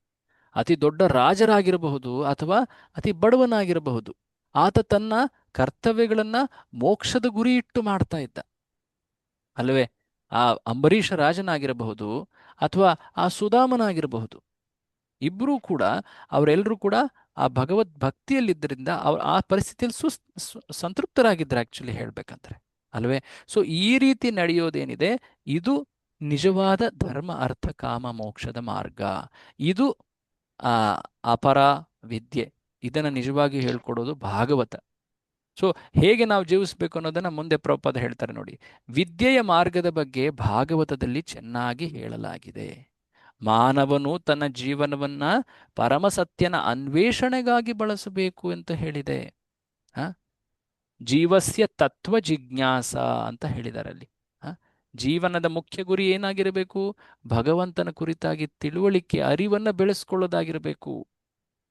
ಆ ಭಗವಂತ ಪರಮಸತ್ಯ ಬ್ರಹ್ಮನ್, ಪರಮಾತ್ಮ ಮತ್ತೆ ಕೊನೆಗೆ ಭಗವಂತ ಎಂಬ ಹಂತ ಹಂತವಾಗಿ ಸಾಕ್ಷಾತ್ಕರಿಸ್ಕೊಳ್ಬೇಕು. ಇದನ್ನ ನಾವು ಮುಂಚೆನೆ ನೋಡಿದೀವಲ್ವಾ, ಈ ಮೂರು ಅಂಶಗಳನ್ನ. ಬ್ರಹ್ಮ, ನಿರಾಕಾರ ಬ್ರಹ್ಮ ಕೇಳಿದೀವ? ಇದನ್ನ ನೆನಪಿದ್ಯಾ? ಪ್ರಾರ್ಥನೆ ಮಂತ್ರದಲ್ಲಿ ನೋಡಿದ್ವಿ ನೋಡಿ. ಸೊ ಏನ್ ಹೇಳ್ತಾ ಇದ್ದಾರೆ? 10ನೇ ಮಂತ್ರದ ಭಾವಾರ್ಥದಲ್ಲಿ ಹೇಳಿರುವಂತಹ ಭಾಗವತದ 18 ತತ್ವಗಳು, ಹಿಂದಿನ ಶ್ಲೋಕದಲ್ಲಿ ಹೇಳಿದ್ದಾರೆ ನೋಡಿ, ಆ 18 ಐಟಮ್ಸ್ ಅಲ್ವಾ, 18 ಅಂಶಗಳು ಹೇಳಿದ್ದಾರೆ, 18. ಅವುಗಳನ್ನು ಅನುಸರಿಸಿ ವ್ಯಕ್ತಿ ಜ್ಞಾನ ವಿರಕ್ತಿಗಳನ್ನು ಸಂಪಾದಿಸಿದವನು ಆತ ಭಗವಂತನನ್ನ ಅರಿಯುತ್ತಾನೆ. ಸೊ ಆ ಅಂಶಗಳಲ್ಲಿ ಮುಖ್ಯವಾದದ್ದು ಯಾವ್ದಾಗಿತ್ತು? ನಾನು ಲಾಸ್ಟ್ ಟೈಮ್ ಹೇಳ್ತಾ ಇದ್ದೆ, ಅವೆಲ್ಲದರಲ್ಲೂ ಅತಿ ಮುಖ್ಯವಾದದ್ದು ಯಾವುದು? ಗುರುವನ್ನು ಹುಡುಕುವುದು. ಗುರುವನ್ನು ಹುಡುಕೋದು, ಅದು ಬಾಗ್ಲಿದ್ದಂಗೆ, ಡೋರ್ವೇ. ಅದಾದ್ಮೇಲೆ ಇದು ಪರಿಶುದ್ಧ ಭಕ್ತಿ, ಭಗವಂತನಲ್ಲಿ ನಿರಂತರನಾಗಿರೋದು, ನಿರಂತರ ಅನನ್ಯ ಭಕ್ತಿ ಸೇವೆ ಇದೆಯಲ್ಲ, ಪರಿಶುದ್ಧ. ನೋಡಿ, ಇಲ್ಲಿ ಆ ಅಂಶ ಬರ್ತಾ ಇದೆ. ಈ 18 ತತ್ವಗಳ ಪ್ರಧಾನ ಉದ್ದೇಶ ದೇವೋತ್ತಮ ಪರಮ ಪುರುಷನ ಬಗ್ಗೆ ಭಕ್ತಿ ಸೇವೆಯನ್ನ ಸಾಧಿಸುವುದಾಗಿದೆ. ಹಾಗಾಗಿ ಎಲ್ಲರೂ ಕೂಡ ಈ ಅಂಶವನ್ನ ಬೆಳೆಸ್ಕೊಳ್ಬೇಕು, ಇದನ್ನ ಕಲಿಬೇಕು. ಇದನ್ನ ಕಲಿಸೋದು ಆ ಪರಾವಿದ್ಯೆಯ ಪುಸ್ತಕಗಳು, ವಿಶೇಷವಾಗಿ ಭಾಗವತ ಪುರಾಣ. ಅದರಲ್ಲೂ ಕೂಡ ಭಕ್ತಿಶಾಸ್ತ್ರಗಳಾದಂತಹ ಕೆಲ ಗ್ರಂಥಗಳಿವೆ. ನಿಮಗೆ ಈ ಕೋರ್ಸ್ನಲ್ಲಿ ಅದು ಆ ರೀತಿಯಾದಂಥ ಒಂದು ಗ್ರಂಥನೂ ಇದೆ. ಭಕ್ತಿ ರಸಾಮೃತ ಸಿಂಧು ಅನ್ನೋ ಒಂದು ಗ್ರಂಥ ಇದೆ ನಿಮಗೆ ಅಲ್ವಾ, ನೆಕ್ಟರ್ ಆಫ್ ಡಿವೋಷನ್ ಅಂತ ಹೇಳ್ತೀವಿ. ಸೊ ಅದರಲ್ಲಿ ಇದರ ಕುರಿತಾಗಿ ಇನ್ನಷ್ಟು ವಿವರಣೆ ಕೊಟ್ಟಿದ್ದಾರೆ. ಹೇಗೆ ವ್ಯಕ್ತಿ ಪರಮಸತ್ಯನ ಅನ್ವೇಷಣೆ ಅಥವಾ ಅದನ್ನ ಮಾಡಬೇಕು, ತಿಳಿಬೇಕು ಅನ್ನೋದನ್ನ ಅಲ್ಲಿ ಹೇಳಲಾಗಿದೆ. ಭಾಗವತದಲ್ಲಿ ಒಂದು ಶ್ಲೋಕವನ್ನು ಕೂಡ ಇಲ್ಲಿ ಉಲ್ಲೇಖ ಮಾಡ್ತಾರೆ. ತಸ್ಮಾದ್ ಏಕೇನ ಮನಸ ಭಗವಾನ್ ಸಾತ್ವತಾಂ ಪತಿ. ಏಕ ಮನಸ್ಸು, ಆ ಏಕ ಮನಸ್ಸಿನಿಂದ ಆ ಶ್ರೀಕೃಷ್ಣ ಭಗವಂತನನ್ನ ಕುರಿತಾಗಿ ನಾವು ಕೇಳಬೇಕು. ಶ್ರವಣ ಶ್ರೋತವ್ಯ, ಕೀರ್ತಿತವ್ಯ, ಆತನ ಕೀರ್ತನೆಯಲ್ಲಿ ತೊಡಗಬೇಕು. ಧ್ಯೇಯ, ಆತನ ಧ್ಯಾನವನ್ನ ಮಾಡಬೇಕು. ಪೂಜ್ಯ, ಆತನ ಆರಾಧನೆಯನ್ನ ಮಾಡಬೇಕು. ನೋಡಿ, ಭಕ್ತರು ತಮ್ಮ ರಕ್ಷಕನಾದ ದೇವೋತ್ತಮ ಪರಮ ಪುರುಷನನ್ನು ಸದಾ ಏನ್ ಮಾಡ್ತಾರೆ?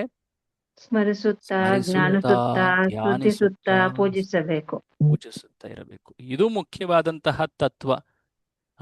ಸೊ ಮುಖ್ಯವಾಗಿ ನಾವು ಏನಿಲ್ಲಿ ಕಲಿತಾ ಇದ್ದೀವಿ, ಕೊನೆಯ ಒಂದು ಪ್ಯಾರಾಗ್ರಾಫ್ ಅಲ್ಲಿ ಹೇಳ್ತಾರೆ, ಧರ್ಮ ಅರ್ಥ ಕಾಮ ಮೋಕ್ಷಗಳು ಇವುಗಳು ನಮ್ಗೆ ಭಕ್ತಿಗೆ ನೆರವಾಗಬೇಕು, ಭಕ್ತಿ ಕಡೆ ತಗೊಂಡು ಹೋಗ್ಬೇಕು. ನಾವು ಅವುಗಳನ್ನ ಭಕ್ತಿಯ ಗುರಿ ಇಟ್ಟು ಪಾಲಿಸ್ಬೇಕು. ನಾವು ಅದನ್ನ ಮರೆತು ಬಿಟ್ಟು ನಾವು ಧರ್ಮಾರ್ಥ ಕಾಮ ಪಕ್ಷ ಪಾಲನೆ ಮಾಡ್ಲಿಕ್ಕೆ ಹೋದ್ರೆ ಅದು ಕೂಡ ಅಜ್ಞಾನವಾಗ್ಬಿಡತ್ತೆ.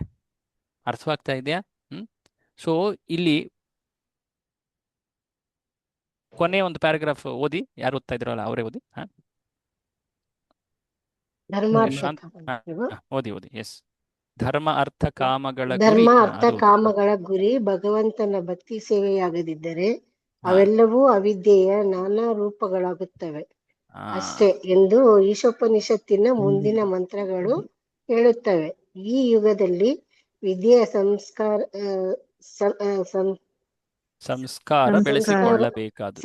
ಬೆಳೆಸಿಕೊಳ್ಳಬೇಕಾದರೆ ಎಲ್ಲ ಅಲೌಕಿಕವಾದಿಗಳ ಪ್ರಭುವಾದ ದೇವೋತ್ತಮ ಪರಮಪುರುಷನನ್ನು ಅಚಲ ಮನಸ್ಸಿನಿಂದ ಸದಾ ಭಜಿಸಿ ಜಪಿಸಿ ಜಪಿಸಿ ಅವನ ಅವನ ಬಗ್ಗೆ ಶ್ರವಣ ಶ್ರವಣ ಮಾಡಬೇಕು. ಮಾಡಬೇಕು. ಸೊ ಪ್ರಭುಪಾದರು ಏನು ಹೇಳ್ತಾ ಇದ್ದಾರೆ, ಧರ್ಮ ಅರ್ಥ ಕಾಮ ಮೋಕ್ಷ ಇವೇನಿವೆ ಈ ಜಗತ್ತಿನಲ್ಲಿ ನಮ್ಮ ಏನು ಭೌತಿಕ ಇಚ್ಛೆಗಳು ಅವುಗಳು ಏನಿವೆ ಅವುಗಳನ್ನು ಪೂರೈಸ್ಕೊಳ್ಳಿಕ್ಕೆ ಒಂದು ಚೌಕಟ್ಟನ್ನು ಕೊಟ್ಟಿದ್ದಾರೆ. ಓಕೆ, ನಿನಗೆ ಈ ರೀತಿಯಾದಂತಹ ಇಚ್ಛೆ ಇದೆಯಾ, ಆಯಿತು, ಧಾರ್ಮಿಕವಾಗಿ ಜೀವಿಸು. ಬಟ್ ನಿನ್ನ ಮೋಕ್ಷ ಗುರಿ, ನಿಂದು ಮುಖ್ಯ ಗುರಿ ಏನಾಗಿರ್ಬೇಕು ಜೀವನದಲ್ಲಿ? ಭಗವತ್ ಪ್ರಾಪ್ತಿ. ಮೋಕ್ಷ ಅಂದ್ರೆ ಇಲ್ಲಿ ನಿಜವಾದ ಮೋಕ್ಷ ಏನದು? ಅದು ಭಕ್ತಿ. ಅದನ್ನಿಟ್ಟು ನೀನು ಜೀವಿಸು. ಓಕೆ, ಅದನ್ನು ಪಾಲಿಸುವಾಗ ನೀನು ನಿನ್ನ ಜೀವನದ ಅಂಶಗಳನ್ನು ನೀನು ಪೂರೈಸ್ಕೊಳ್ಬೇಕಂದ್ರೆ ಈ ಚೌಕಟ್ಟಿನಲ್ಲಿ ಕಾರ್ಯ ಮಾಡು. ಸೊ ಈ ರೀತಿಯಾದಂತಹ ಒಂದು ಧರ್ಮಾರ್ಥ ಕಾಮ ಮೋಕ್ಷದ ಚೌಕಟ್ಟು ಇದೆ. ಬಟ್ ಅದರ ಮುಖ್ಯ ಗುರಿ ಏನಾಗಿರಬೇಕು? ಭಕ್ತಿ ಆಗಿರಬೇಕು. ಈ ಸಿದ್ಧಾಂತಗಳನ್ನ ಭಾಗವತ ನಮಗೆ ತಿಳಿಸ್ಕೊಡುತ್ತೆ. ಸೊ ಒಟ್ಟಾರೆ ಈ ಶ್ಲೋಕ ನಮಗೆ ಏನ್ ತಿಳಿಸ್ಕೊಡುತ್ತೆ ಅಂತ ನೋಡಿ. ಮೊದಲನೇದಾಗಿ ನಾವೇನ್ ನೋಡಿದ್ವಿ? ವ್ಯಕ್ತಿ ಮೃತ್ಯುವನ್ನ ಗೆಲ್ಲಬೇಕಂದ್ರೆ ಆತ ಭೌತಿಕ ಸ್ಥಿತಿಯಲ್ಲಿ, ಭೌತಿಕ ಮಟ್ಟದಲ್ಲಿ ಅದನ್ನ ಪಡಿಲಿಕ್ಕೆ ಆಗೋದಿಲ್ಲ. ಯಾರು ಉದಾಹರಣೆ ನೋಡಿದ್ವಿ ನಾವಲ್ಲಿ? ಯಾರೋ ಒಬ್ಬ ವ್ಯಕ್ತಿ ಅಮರನಾಗ್ಲಿಕ್ಕೆ ಅಂತ ಬಹಳ ಕಷ್ಟಪಡ್ತಾನೆ, ಹಿರಣ್ಯಕಶಿಪು. ಹಾಗಿದ್ದಲ್ಲಿ ನಾವು ಏನ್ ತಿಳ್ಕೊಳ್ಬೇಕು? ನಾವು ಭಗವಂತ ನೀಡಿರುವಂತಹ ವಿಶೇಷ ಶಾಸ್ತ್ರಗಳು, ಆತನ ಉಪದೇಶ ಏನಿದೆ, ಭಗವದ್ಗೀತೆ, ಭಾಗವತ, ಉಪನಿಷತ್ತು, ಅವೆಲ್ಲ ಏನು ವಿಶೇಷ ಶಾಸ್ತ್ರಗಳಿದ್ವಲ್ವ, ಪರಾವಿದ್ಯೆಯನ್ನು ತಿಳಿಸ್ಕೊಡುವಂಥದ್ದು, ಅವುಗಳನ್ನು ನಾವು ಕಲಿಬೇಕು. ಸೊ ಅವಿದ್ಯೆ ಅಜ್ಞಾನವಲ್ಲ, ಬಟ್ ನಾವು ಪರಾವಿದ್ಯೆಯನ್ನು ಕಲಿಬೇಕು. ಅದು ಬಹಳ ಮುಖ್ಯ. ಇವೆರಡರಲ್ಲಿ ಏನು ಪರಾವಿದ್ಯೆ ಅಪರಾವಿದ್ಯೆ ಏನು ಎರಡಿವೆ, ಇವುಗಳಲ್ಲಿ ಮುಖ್ಯವಾದದ್ದೇನು? ಪರಾವಿದ್ಯೆ. ಪರಾವಿದ್ಯೆಯನ್ನು ಮರೆತುಬಿಟ್ಟು ನಾವು ಅಪರಾವಿದ್ಯೆ ಅಷ್ಟೇನೆ ಪಾಲನೆ ಮಾಡ್ತಾ ಹೋದ್ರೆ ಅದು ಕೂಡ ಸೋಲಾಗತ್ತೆ. ಅದನ್ನು ಪ್ರಭುಪಾದರು ಕೊನೆಗೆ ಹೇಳ್ತಾರೆ. ಸೊ ಮುಖ್ಯವಾಗಿ ತತ್ವ ಏನು ಇಲ್ಲಿ? Best use of bad bargain ಅಂತ ಇಂಗ್ಲಿಷಲ್ಲಿ ಹೇಳಿದ್ದಾರೆ. ಅಂದ್ರೆ ಏನು? ಇದ್ದದ್ರಲ್ಲಿ ತೃಪ್ತಿ ಪಡಬೇಕು. ತೃಪ್ತಿ ಪಡಬೇಕು. ಅದು ಬಹಳ ಮುಖ್ಯವಾದಂತಹ ಅಂಶ. ನಾವು ನಮ್ಮ ಕರ್ತವ್ಯಗಳು, ಭಗವದ್ಗೀತೆ ಏನು ಹೇಳಿದೆ ಆ ರೀತಿಯಾಗಿ ಕರ್ತವ್ಯಗಳನ್ನು ನಡೆಸಬೇಕು. ಯಾವುದೇ ವರ್ಣ ಆಶ್ರಮಗಳಲ್ಲಿರೋದಾಗ್ಲಿ ಆ ಒಂದು ಪರಿಸ್ಥಿತಿಗೆ ತಕ್ಕಂಥ ಕರ್ತವ್ಯಗಳಿವೆ. ಬಟ್ ಆ ಕರ್ತವ್ಯಗಳನ್ನು ಯಾವ ಉದ್ದೇಶ ಇಟ್ಟು ಮಾಡ್ಬೇಕು? ನಾವು ಯಾವ ಉದ್ದೇಶ ಇಟ್ಟು ಮಾಡಬೇಕು? ಯಾವ ಉದ್ದೇಶ ಇಟ್ಟು ಮಾಡಬೇಕು ಕರ್ತವ್ಯಗಳನ್ನ? ಭೌತಿಕ ಸುಖ ಪಡೆಯುವಂತ ಉದ್ದೇಶ ಇಟ್ಟು ಮಾಡ್ಬೇಕಾ? ಆಧ್ಯಾತ್ಮಿಕ, ವಿಶೇಷವಾಗಿ ಭಗವಂತ ಶ್ರೀಕೃಷ್ಣನ ಪ್ರೇಮಮಯ ಸೇವೆ, ಆ ಉದ್ದೇಶ ಇಟ್ಟು ಮಾಡಬೇಕು. ಭಕ್ತಿಯ ಉದ್ದೇಶ ಇಟ್ಟು ಮಾಡಬೇಕು. ಈಗ ಕೆಲವರು ಕೆಲಸಕ್ಕೆ ಹೋಗೋದಾಗಿರ್ಬೋದು, ಅಥವಾ ಕೆಲವರು ಗೃಹಿಣಿಯರಾಗಿರೋದ್ರಿಂದ ಮನೆ ಕೆಲಸಗಳನ್ನು ಮಾಡೋದಾಗಿರ್ಬೋದು, ಅಥವಾ ಮಕ್ಕಳನ್ನು ನೋಡ್ಕೊಳ್ಳೋದಾಗಿರ್ಬೋದು, ಅಥವಾ ಸಂಸಾರಕ್ಕೆ ಅಂತ ಹೇಳಿ ಏನು ಜೀವನೋಪಾಯಕ್ಕೆ ಕೆಲಸ ಮಾಡಿ ಅದರಿಂದ ಸಂಪಾದಿಸೋದಾಗಿರಬಹುದು, ಅಥವಾ ವ್ಯಕ್ತಿ ಸ್ಟೂಡೆಂಟ್ ಆಗಿರಬಹುದು, ಅಥವಾ ಏನೇ ಆಗಿರ್ಬೋದು. ಆತನ ಆ ಪರಿಸ್ಥಿತಿಗೆ ತಕ್ಕಂತೆ ಕೆಲ ಕರ್ತವ್ಯಗಳನ್ನು ಹೇಳಲಾಗಿದೆ. ಆ ಕರ್ತವ್ಯಗಳ ಮುಖ್ಯ ಉದ್ದೇಶ ಏನಾಗಿರಬೇಕು? ನಾನು ಭಗವಂತನ ಭಕ್ತನಾಗಬೇಕು. ಅದು ಮುಖ್ಯ ಉದ್ದೇಶ ಆಗಿರಬೇಕು. ಅದನ್ನು ಪಡಿಲಿಕ್ಕೆ ನಮಗೆ ಈ ಶರೀರ, ಈ ಮನಸ್ಸನ್ನು ಸರಿಯಾದಂಥ ಸ್ಥಿತಿಯಲ್ಲಿ ಇಡಬೇಕು. ಅದಕ್ಕೋಸ್ಕರ ನಾವು ಕರ್ತವ್ಯಗಳನ್ನು ಪಾಲಿಸ್ತಾ ಇದ್ದೇವೆ.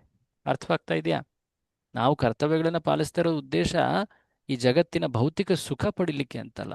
ಏನಿರ್ಬೇಕು? ಏನೇ ಮಾಡಿದ್ರು ಭಗವಂತನ ನೆನೆಸೋದು, ಭಗವಂತನ ಗುರಿ ಇಟ್ಟು ಮಾಡಬೇಕು. ಇನ್ನೊಂದು ಸರಳವಾದಂಥ ಉದಾಹರಣೆ ಬರುತ್ತೆ. ಅಫ್ಕೋರ್ಸ್ ಇದನ್ನ ಇಲ್ಲಿ ಇನ್ಫಾರ್ಮ್ ಮಾಡಿಲ್ಲ, ಬಟ್ ಆ ಉದಾಹರಣೆ ನೋಡೋದಾದ್ರೆ, ಇಲ್ಲೊಂದು ಕಾರಿಂದ ಫೋಟೋ ತೋರಿಸಿದ್ದಾರೆ ನೋಡಿ. ಇಬ್ರು ಕಾರಲ್ಲಿ ಕೂತ್ಕೊಂಡಿದ್ದಾರೆ. ರಸ್ತೆ ಕಾಣ್ತಾ ಇದೆ ಮುಂದೆ ಅಲ್ವಾ? ಇದು ಹೇಗಂದ್ರೆ, ನಾವು ಭೌತಿಕ ಜಗತ್ತಿನಲ್ಲಿ ಜೀವನ ಮಾಡ್ತಾ ಇರೋದು. ಕಾರು ನಮ್ಮ ಭೌತಿಕ ಜೀವನ. ಅದನ್ನ ಸರಿಯಾದ ಸ್ಥಿತಿಯಲ್ಲಿ ಇಟ್ಕೊಳ್ಬೇಕು ನಾವು. ಯಾಕೆಂದ್ರೆ ನಮ್ಮ ಭೌತಿಕ ಶರೀರವಾಗಿರಬಹುದು, ನಮ್ಮ ಜೀವನವಾಗಿರಬಹುದು, ಅದನ್ನ ಸರಿಯಾದ ಸ್ಥಿತಿಯಲ್ಲಿ ಇಡದೇ ಇದ್ರೆ, ಕಾರು ಸರಿ ಇಲ್ಲ ಅಂದ್ರೆ ಆ ಕಾರನ್ನು ಉಪಯೋಗಿಸ್ಕೊಂಡು ಎಲ್ಲಾದ್ರೂ ಹೋಗ್ಲಿಕ್ಕಾಗತ್ತಾ ಹೇಳಿ? ಅದಕ್ಕೆ ಪೆಟ್ರೋಲ್ ಹಾಕಿಲ್ಲ, ಅಥವಾ ಎಂಜಿನ್ ಹಾಳಾಗಿದೆ, ಅಥವಾ ಏನೋ ಬ್ರೇಕ್ ಡೌನ್ ಆಗಿದೆ, ಅದನ್ನು ಉಪಯೋಗಿಸ್ಲಿಕ್ಕೆ ಇಲ್ಲ. ಆ ಕಾರನ್ನ ನಿಜವಾದಂಥ ಉದ್ದೇಶಕ್ಕೆ ಬಳಸ್ಬೇಕಂದ್ರೆ ನಾವು ಆ ಕಾರನ್ನ ಸರಿಯಾದಂಥ ಸ್ಥಿತಿಯಲ್ಲಿ ಮೇಂಟೈನ್ ಮಾಡ್ಬೇಕಲ್ವಾ? ಸರ್ವಿಸಿಂಗ್ ಮಾಡಿಸ್ಬೇಕು. ಎಲ್ಲವೂ ಕರೆಕ್ಟ್ ಪರಿಸ್ಥಿತಿಯಲ್ಲಿ ಇದೆಯಾ, ವರ್ಕಿಂಗ್ ಕಂಡೀಷನಲ್ಲಿ ಇದೆಯಾ ಅಂತ ಎಲ್ಲ ನೋಡ್ಕೊಳ್ಬೇಕಲ್ವಾ? ಸೊ ಹಾಗೆ ಈ ಜಗತ್ತಿನಲ್ಲಿ ನಾವು ಜೀವಿಸುವಾಗ ನಮ್ಮ ಶರೀರ ಅಥವಾ ನಮ್ಮ ಏನು ಕರ್ತವ್ಯಗಳೇನಿವೆ, ಆ, ನಮ್ಮ ಸುತ್ತಮುತ್ತಲಿರುವಂತಹ ಭೌತಿಕ ಪರಿಸ್ಥಿತಿ ಏನಿದೆ, ಕುಟುಂಬ ಅಥವಾ ಯಾವುದೇ ಒಂದು ಇದು ಪರಿಸ್ಥಿತಿ ಆಗಿರ್ಬೋದು, ಅವುಗಳನ್ನು ನಾವು ಸರಿಯಾದ ಸ್ಥಿತಿಯಲ್ಲಿ ಇಡಬೇಕು. ಯಾಕೆ? ನನ್ನ ಶರೀರ ಮತ್ತು ಮನಸ್ಸು ಒಳ್ಳೆ ಸ್ಥಿತಿಯಲ್ಲಿರಲಪ್ಪ, ನಾನು ಭಗವಂತನ ಭಕ್ತಿ ಮಾಡಲಿಕ್ಕೆ ಇವು ನೆರವಾಗಬೇಕು. ಇಲ್ಲ ಅಂದ್ರೆ ಏನು ಮಾಡ್ತಾ ಇರ್ತವೆ? ಅವುಗಳು ನಮ್ಮ ಮನಸ್ಸನ್ನ ತಿಂತಾ ಇರ್ತವೆ. ಹೌದಲ್ವಾ? ಯೋಚನೆ ಮಾಡಿ. ಆ? ನಮ್ಮ ಶರೀರ ರೋಗ ಬಂದಿದೆ, ಜಪ ಮಾಡ್ಲಿಕ್ಕೆ ಕೂತ್ಕೊಂಡ್ರೆ ಜಪ ಮಾಡೋಕೆ ಸರಿಯಾಗಿ ಬರುತ್ತಾ ಹೇಳಿ? ಹರೇ ಕೃಷ್ಣ. ಬರಲ್ಲ ಪ್ರಭು. ಬರಲ್ಲ. ಹಾಗಾಗಿ ಶರೀರದ ಆರೋಗ್ಯವನ್ನು ನಾವು ಯಾಕೆ ಕಾಪಾಡ್ಕೊಳ್ಬೇಕು? ಯಾಕೆಂದ್ರೆ ನಾನು ಪ್ರತಿದಿನ ಜಪ ಸರಿಯಾಗಿ ಮಾಡಬೇಕು, ನಾಮ ಜಪ, ನಾಮ ಕೀರ್ತನೆ. ನಮ್ಗ್ ಶಕ್ತಿ ಇದ್ರೆ ಮಾತ್ರ ಮಾಡಕ್ಕಾಗತ್ತೆ, ಇಲ್ಲ ಅಂದ್ರೆ ಹೌದು. ಸೊ ಅದಕ್ಕೆ ಮಾಡಕ್ಕಾಗಲ್ಲ. ಆ ಉದ್ದೇಶದಿಂದ ನಾವು ನಮ್ಮ ಪ್ರತಿನಿತ್ಯದ ಕಾರ್ಯಗಳನ್ನ ಮಾಡಬೇಕು. ನಮ್ಮ ಮುಖ್ಯ ಉದ್ದೇಶ ಏನು? ಭಗವಂತನ ಭಕ್ತಿ. ಆ ಉದ್ದೇಶಕ್ಕೋಸ್ಕರ ನಮ್ಮ ಮನಸ್ಸಿನ ಕೆಲ ನಮ್ಮ ಎಳಿತಾ ಇರುವಂತಹ ಕೆಲ ಅಂಶಗಳೇನಿರ್ತಾವಲ್ಲ ಅವುಗಳಿಗೆ ಸಾಂತ್ವನ ನೀಡಿ. ಓಕೆ, ಇದನ್ನು ಮಾಡದೇ ಇದ್ರೆ ನನ್ನ ಮನಸ್ಸು ಯಾವಾಗಲೂ ಆ ಕಡೆ ಎಳಿತಾ ಇರುತ್ತಪ್ಪ. ಓಕೆ, ಅದನ್ನು ಹೇಗೆ ಭಕ್ತಿಯಲ್ಲಿ ನೆರವೇರಿಸಬೇಕು? ಆ ಇಚ್ಛೆಗಳನ್ನು ಪೂರೈಸ್ಕೊಳ್ಳು. ಓಕೆ, ಪೂರೈಸ್ತೆ. ಯಾಕೆಂದ್ರೆ ನನ್ನ ಮನಸ್ಸು ಅಟ್ಲೀಸ್ಟು ನಿರಾಳವಾಗತ್ತಲ್ವಾ? ನಾನು ಅದಾದಮೇಲೆ ಭಗವಂತನ ಮೇಲೆ ಅದರಿಂದ ನೆಲೆಯೂರಿಸ್ಲಿಕ್ಕೆ ಸಾಧ್ಯ ಅಲ್ವಾ? ಮನಸ್ಸನ್ನು ಭಗವಂತನ ಮೇಲೆ ನೆಲೆಯೂರಿಸ್ಬೋದಲ್ವಾ? ಇಲ್ಲ ಅಂದ್ರೆ ಮನಸ್ಸು ಯಾವಾಗಲೂ ಅದು ನನ್ನ ಎಳಿತಾ ಇರುತ್ತೆ. ಭಕ್ತಿನಲ್ಲೇ ಆಟ ಸ್ವಭಾವ ಇರ್ಬೇಕು ಪಾಯಿಂಟ್ ಅಂತ ಏನರ್ಥ? ಹೇಳಿದ್ದಾರೆ ಪ್ರಭು. ಪಾಯಿಂಟ್ ಏನಂದ್ರೆ ನಮ್ಮ ಮನಸ್ಸು, ನಮ್ಮ ಶರೀರ, ನಮ್ಮ ಬುದ್ಧಿ ಇವೆಲ್ಲವನ್ನ ಒಂದು ಒಳ್ಳೆ ಸ್ಥಿತಿಯಲ್ಲಿ ಇಡೋದಕ್ಕೆ ನಾವು ಪ್ರಯತ್ನಿಸ್ಬೇಕು. ಭೌತಿಕ ಜೀವನವನ್ನ ನಿರ್ಲಕ್ಷಿಸೋದು ಅಂತ ಅಲ್ಲ, ಬಟ್ ಭೌತಿಕ ಜೀವನವನ್ನ ನಾವು ಆಧ್ಯಾತ್ಮಿಕ ಉದ್ದೇಶ, ಭಕ್ತಿಯ ಉದ್ದೇಶ ಇಟ್ಟು ಜೀವಿಸ್ಬೇಕು. ನೋಡಿ, ಇಲ್ಲಿ ಇನ್ನೊಂದು ಫೋಟೋದಲ್ಲಿ ಏನ್ ತೋರಿಸಿದ್ದಾರೆ ನೋಡಿ. ಇಲ್ಲಿ ಒಂದ್ ಕಡೆ ವ್ಯಕ್ತಿ ಒಂದು ಮರಕ್ಕೆ ನೀರು ಹಾಕ್ತಾ ಇದ್ದಾನೆ, ಇನ್ನೊಂದು ಕಡೆ ಇನ್ನೊಂದು ಮರಕ್ಕೆ ನೀರು ಹಾಕ್ತಾ ಇದ್ದಾನೆ. ಕಾಣ್ತಾ ಇದೆಯಾ? ಇಲ್ಲಿ ಎರಡೂ ಮರಗಳಿಗೆ ನೀರು ಹಾಕ್ತಾ ಇದ್ದಾನೆ. ಒಂದು ಮರ, ಇದು ಮಟೀರಿಯಲ್, ಇದು ಇಂಗ್ಲಿಷ್ ಅಲ್ಲಿ ಇದೆ. ಮಟೀರಿಯಲ್ ನಾಲೆಡ್ಜ್ ಅಂದ್ರೆ ಏನು? ಅವಿದ್ಯೆ ಇದು, ಅಪರಾವಿದ್ಯೆ ಇದು. ಇದರ ಅರ್ಥ ಏನು? ನಮ್ಮ ಶರೀರದ ನಿರ್ವಹಣೆ, ನಮ್ಮ ಕುಟುಂಬದ ನಿರ್ವಹಣೆ, ನಮ್ಮ ಶರೀರಕ್ಕೆ ಸಂಬಂಧಪಟ್ಟಂತ ವಸ್ತುಗಳು, ಸಂಬಂಧಗಳು, ಅವುಗಳ ನಿರ್ವಹಣೆ. ಹೌದಲ್ವಾ? ಇನ್ನೊಂದು ಆ ಕಡೆ ಏನಿದೆ ನೋಡಿ, ಇಲ್ಲಿ ಈ ಮರದಲ್ಲಿ ಭಕ್ತಿ ಕಾರ್ಯಗಳನ್ನು ಹೇಳಲಾಗ್ತಾ ಇದೆ. ಸ್ಪಿರಿಚುವಲ್ ನಾಲೆಡ್ಜ್, ಭಕ್ತಿ ಕಾರ್ಯಗಳು, ಇವುಗಳನ್ನು ಕೂಡ ನಾವು ಮುಖ್ಯವಾಗಿ ನೆರವೇರಿಸ್ಕೊಳ್ತಾ ಹೋಗಬೇಕು. ಸೊ ಇವೆರಡನ್ನೂ ಮಾಡ್ಬೇಕು ನಾವು. ಈ ಶ್ಲೋಕದಲ್ಲಿ ಅದೇ ಹೇಳಿದಾರಲ್ವಾ, ಎರಡನ್ನು, ಉಭಯ ಸಹ. ಬಟ್ ಮುಖ್ಯವಾಗಿ ನಮ್ಮ ಉದ್ದೇಶ ಏನಿರುತ್ತೆ? ನಮ್ಮ ಉದ್ದೇಶ ಏನು ಜೀವನದಲ್ಲಿ? ಆಧ್ಯಾತ್ಮಿಕದಲ್ಲಿ ಮುಂದುವರಿಬೇಕು ಅಂತ. ಜೀವನದಲ್ಲಿ ಏನ್ ಪಡಿಬೇಕು ಅಂತ? ಬರೀ ಮುಂದುವರಿದಂದ್ರೆ ಮುಂದೆ ಏನ್ ಭಗವಂತನ ಮೋಕ್ಷದ ಉದ್ದೇಶ ಅಥವಾ ಭಕ್ತಿ, ಭಗವತ್ ಪ್ರಾಪ್ತಿಯ ಉದ್ದೇಶ ಇರಬೇಕು. ಆ ಉದ್ದೇಶ ಇಟ್ಟು ಜೀವಿಸ್ಬೇಕು. ಆ ರೀತಿ ಜೀವಿಸ್ಬೇಕಾದಾಗ ಜೀವನದಲ್ಲಿ ಹೇಗೆ ಬರುತ್ತೋ ಅದನ್ನು ಸ್ವೀಕರಿಸ್ತಾ ನಡಿಬೇಕು. ಕೆಲವೊಮ್ಮೆ ಹೋರಾಟದಲ್ಲಿ ನಾವು ನಮ್ಮ ಮನಸ್ಸು, ನಮ್ಮ ಶರೀರದ ಸಮಯ, ಶಕ್ತಿಗಳನ್ನು ವ್ಯಯಿಸ್ಬಿಡ್ತೀವಿ. ಇದು ಸರಿ ಇಲ್ಲ, ಅದಿಲ್ಲ, ಅದು ಇಲ್ಲ, ಇದಿಲ್ಲ ಅಂತ ಹೇಳಿ ಬರೀ ಬೇಡಿಕೆಗಳನ್ನು ತೀರಿಸೋದ್ರಲ್ಲೇ ನಮ್ಮ ಸಮಯ ಹೋಗ್ಬಿಡುತ್ತೆ. ಹೇಗೆ ಬರುತ್ತೋ ಅದನ್ನು ಸ್ವೀಕರಿಸ್ತಾ ವ್ಯಕ್ತಿ ಭಕ್ತಿ ಉದ್ದೇಶ ಇಟ್ಟು ನಡಿಬೇಕು. ದಾಸರದೊಂದು ಪದ ಇದೆ, ಅದೊಂದು ತೋರಿಸ್ಬಿಟ್ಟು ಎಂಡ್ ಮಾಡ್ತೀನಿ. ಇದು ನಾನು ಯಾವಲ್ಲಿ ಈ ಮಂತ್ರ ಡಿಸ್ಕಸ್ ಮಾಡುವಾಗ ಇದೊಂದು ಪದ ಓದ್ಬಿಟ್ಟು ಎಂಡ್ ಮಾಡ್ತೀವಿ. ಸಾರಿ, ಆಗಲೇ 5 ನಿಮಿಷ ಲೇಟ್ ಆಗಿಬಿಟ್ಟಿದೆ. ಜಸ್ಟ್ 2 ನಿಮಿಷದಲ್ಲಿ ಹೇಳ್ಬಿಡ್ತೀನಿ. ದಾಸರು ಹೇಳ್ತಾರೆ, ಹ್ಯಾಂಗೆ ಬರದಿತ್ತೋ ಪ್ರಾಚೀನದಲ್ಲಿ ಹಾಂಗೆ ಇರಬೇಕು ಸಂಸಾರದಲ್ಲಿ. ಪ್ರಾಚೀನ ಅಂದ್ರೆ ಶಾಸ್ತ್ರ, ಪ್ರಾಚೀನ ಅಂದ್ರೆ ಹಿರಿಯರು. ಹೆಂಗೆ? ಪಕ್ಷಿ ಅಂಗಳದಲ್ಲಿ ಬಂದು ಕೂತಂತೆ ಆ ಕ್ಷಣದಲ್ಲಿ ಅದು ಹಾರಿ ಹೋದಂತೆ. ಈ ಜಗತ್ನಲ್ಲಿ ನಾವು ಇದೀವಿ, ನಮ್ಮ ಆ ಪರಿಸ್ಥಿತಿಯ ಅವಶ್ಯಕತೆಗಳನ್ನ ಪೂರೈಸ್ಕೊಳ್ತೀವಿ. ಬಟ್ ಈ ಜಗತ್ತಿನ ಜೊತೆ ನಾವು ನಂಟನ್ನ ಬೆಳೆಸೋದಲ್ಲ, ಕರ್ತವ್ಯಗಳನ್ನ ಮಾಡಬೇಕು. ಈಗ ನೋಡಿ, ಪಕ್ಷಿ ಅಂಗಳದಲ್ಲಿ ಬಂದು ಕೂತ್ಕೊಂಡಿದೆ, ಅದಾದ್ಮೇಲೆ ಅದಕ್ಕೆ ಏನೋ ಒಂದು ಕಾಳು ಸಿಕ್ತು, ಅದಾದ ತಕ್ಷಣ ಅದೇನ್ ಮಾಡುತ್ತೆ? ಅಲ್ಲಿಂದ ಹಾರು ಹೋಗುತ್ತೆ. ಅಂದ್ರೇನು? ನಮ್ಮ ಭೌತಿಕ ಜೀವನದ ಅವಶ್ಯಕತೆಗಳನ್ನ ಪೂರೈಸ್ಕೊಳ್ತೀವಿ, ಬಟ್ ನಮ್ಮ ಉದ್ದೇಶ ಏನಾಗಿರ್ಬೇಕು? ಭಕ್ತಿಯಾಗಿರ್ಬೇಕು.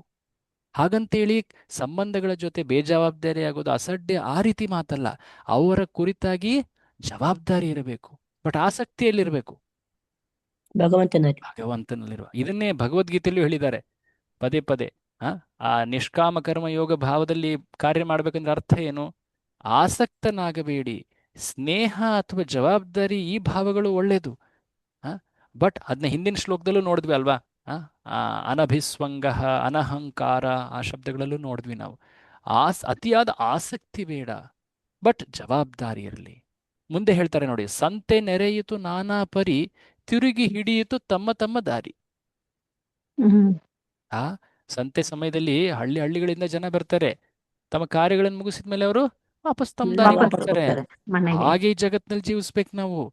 ಆಡುವ ಮಕ್ಕಳು ಮನೆಯ ಕಟ್ಟಿದರು, ಆಟ ಸಾಕೆಂದು ಮುರಿದು ಓಡಿದರು.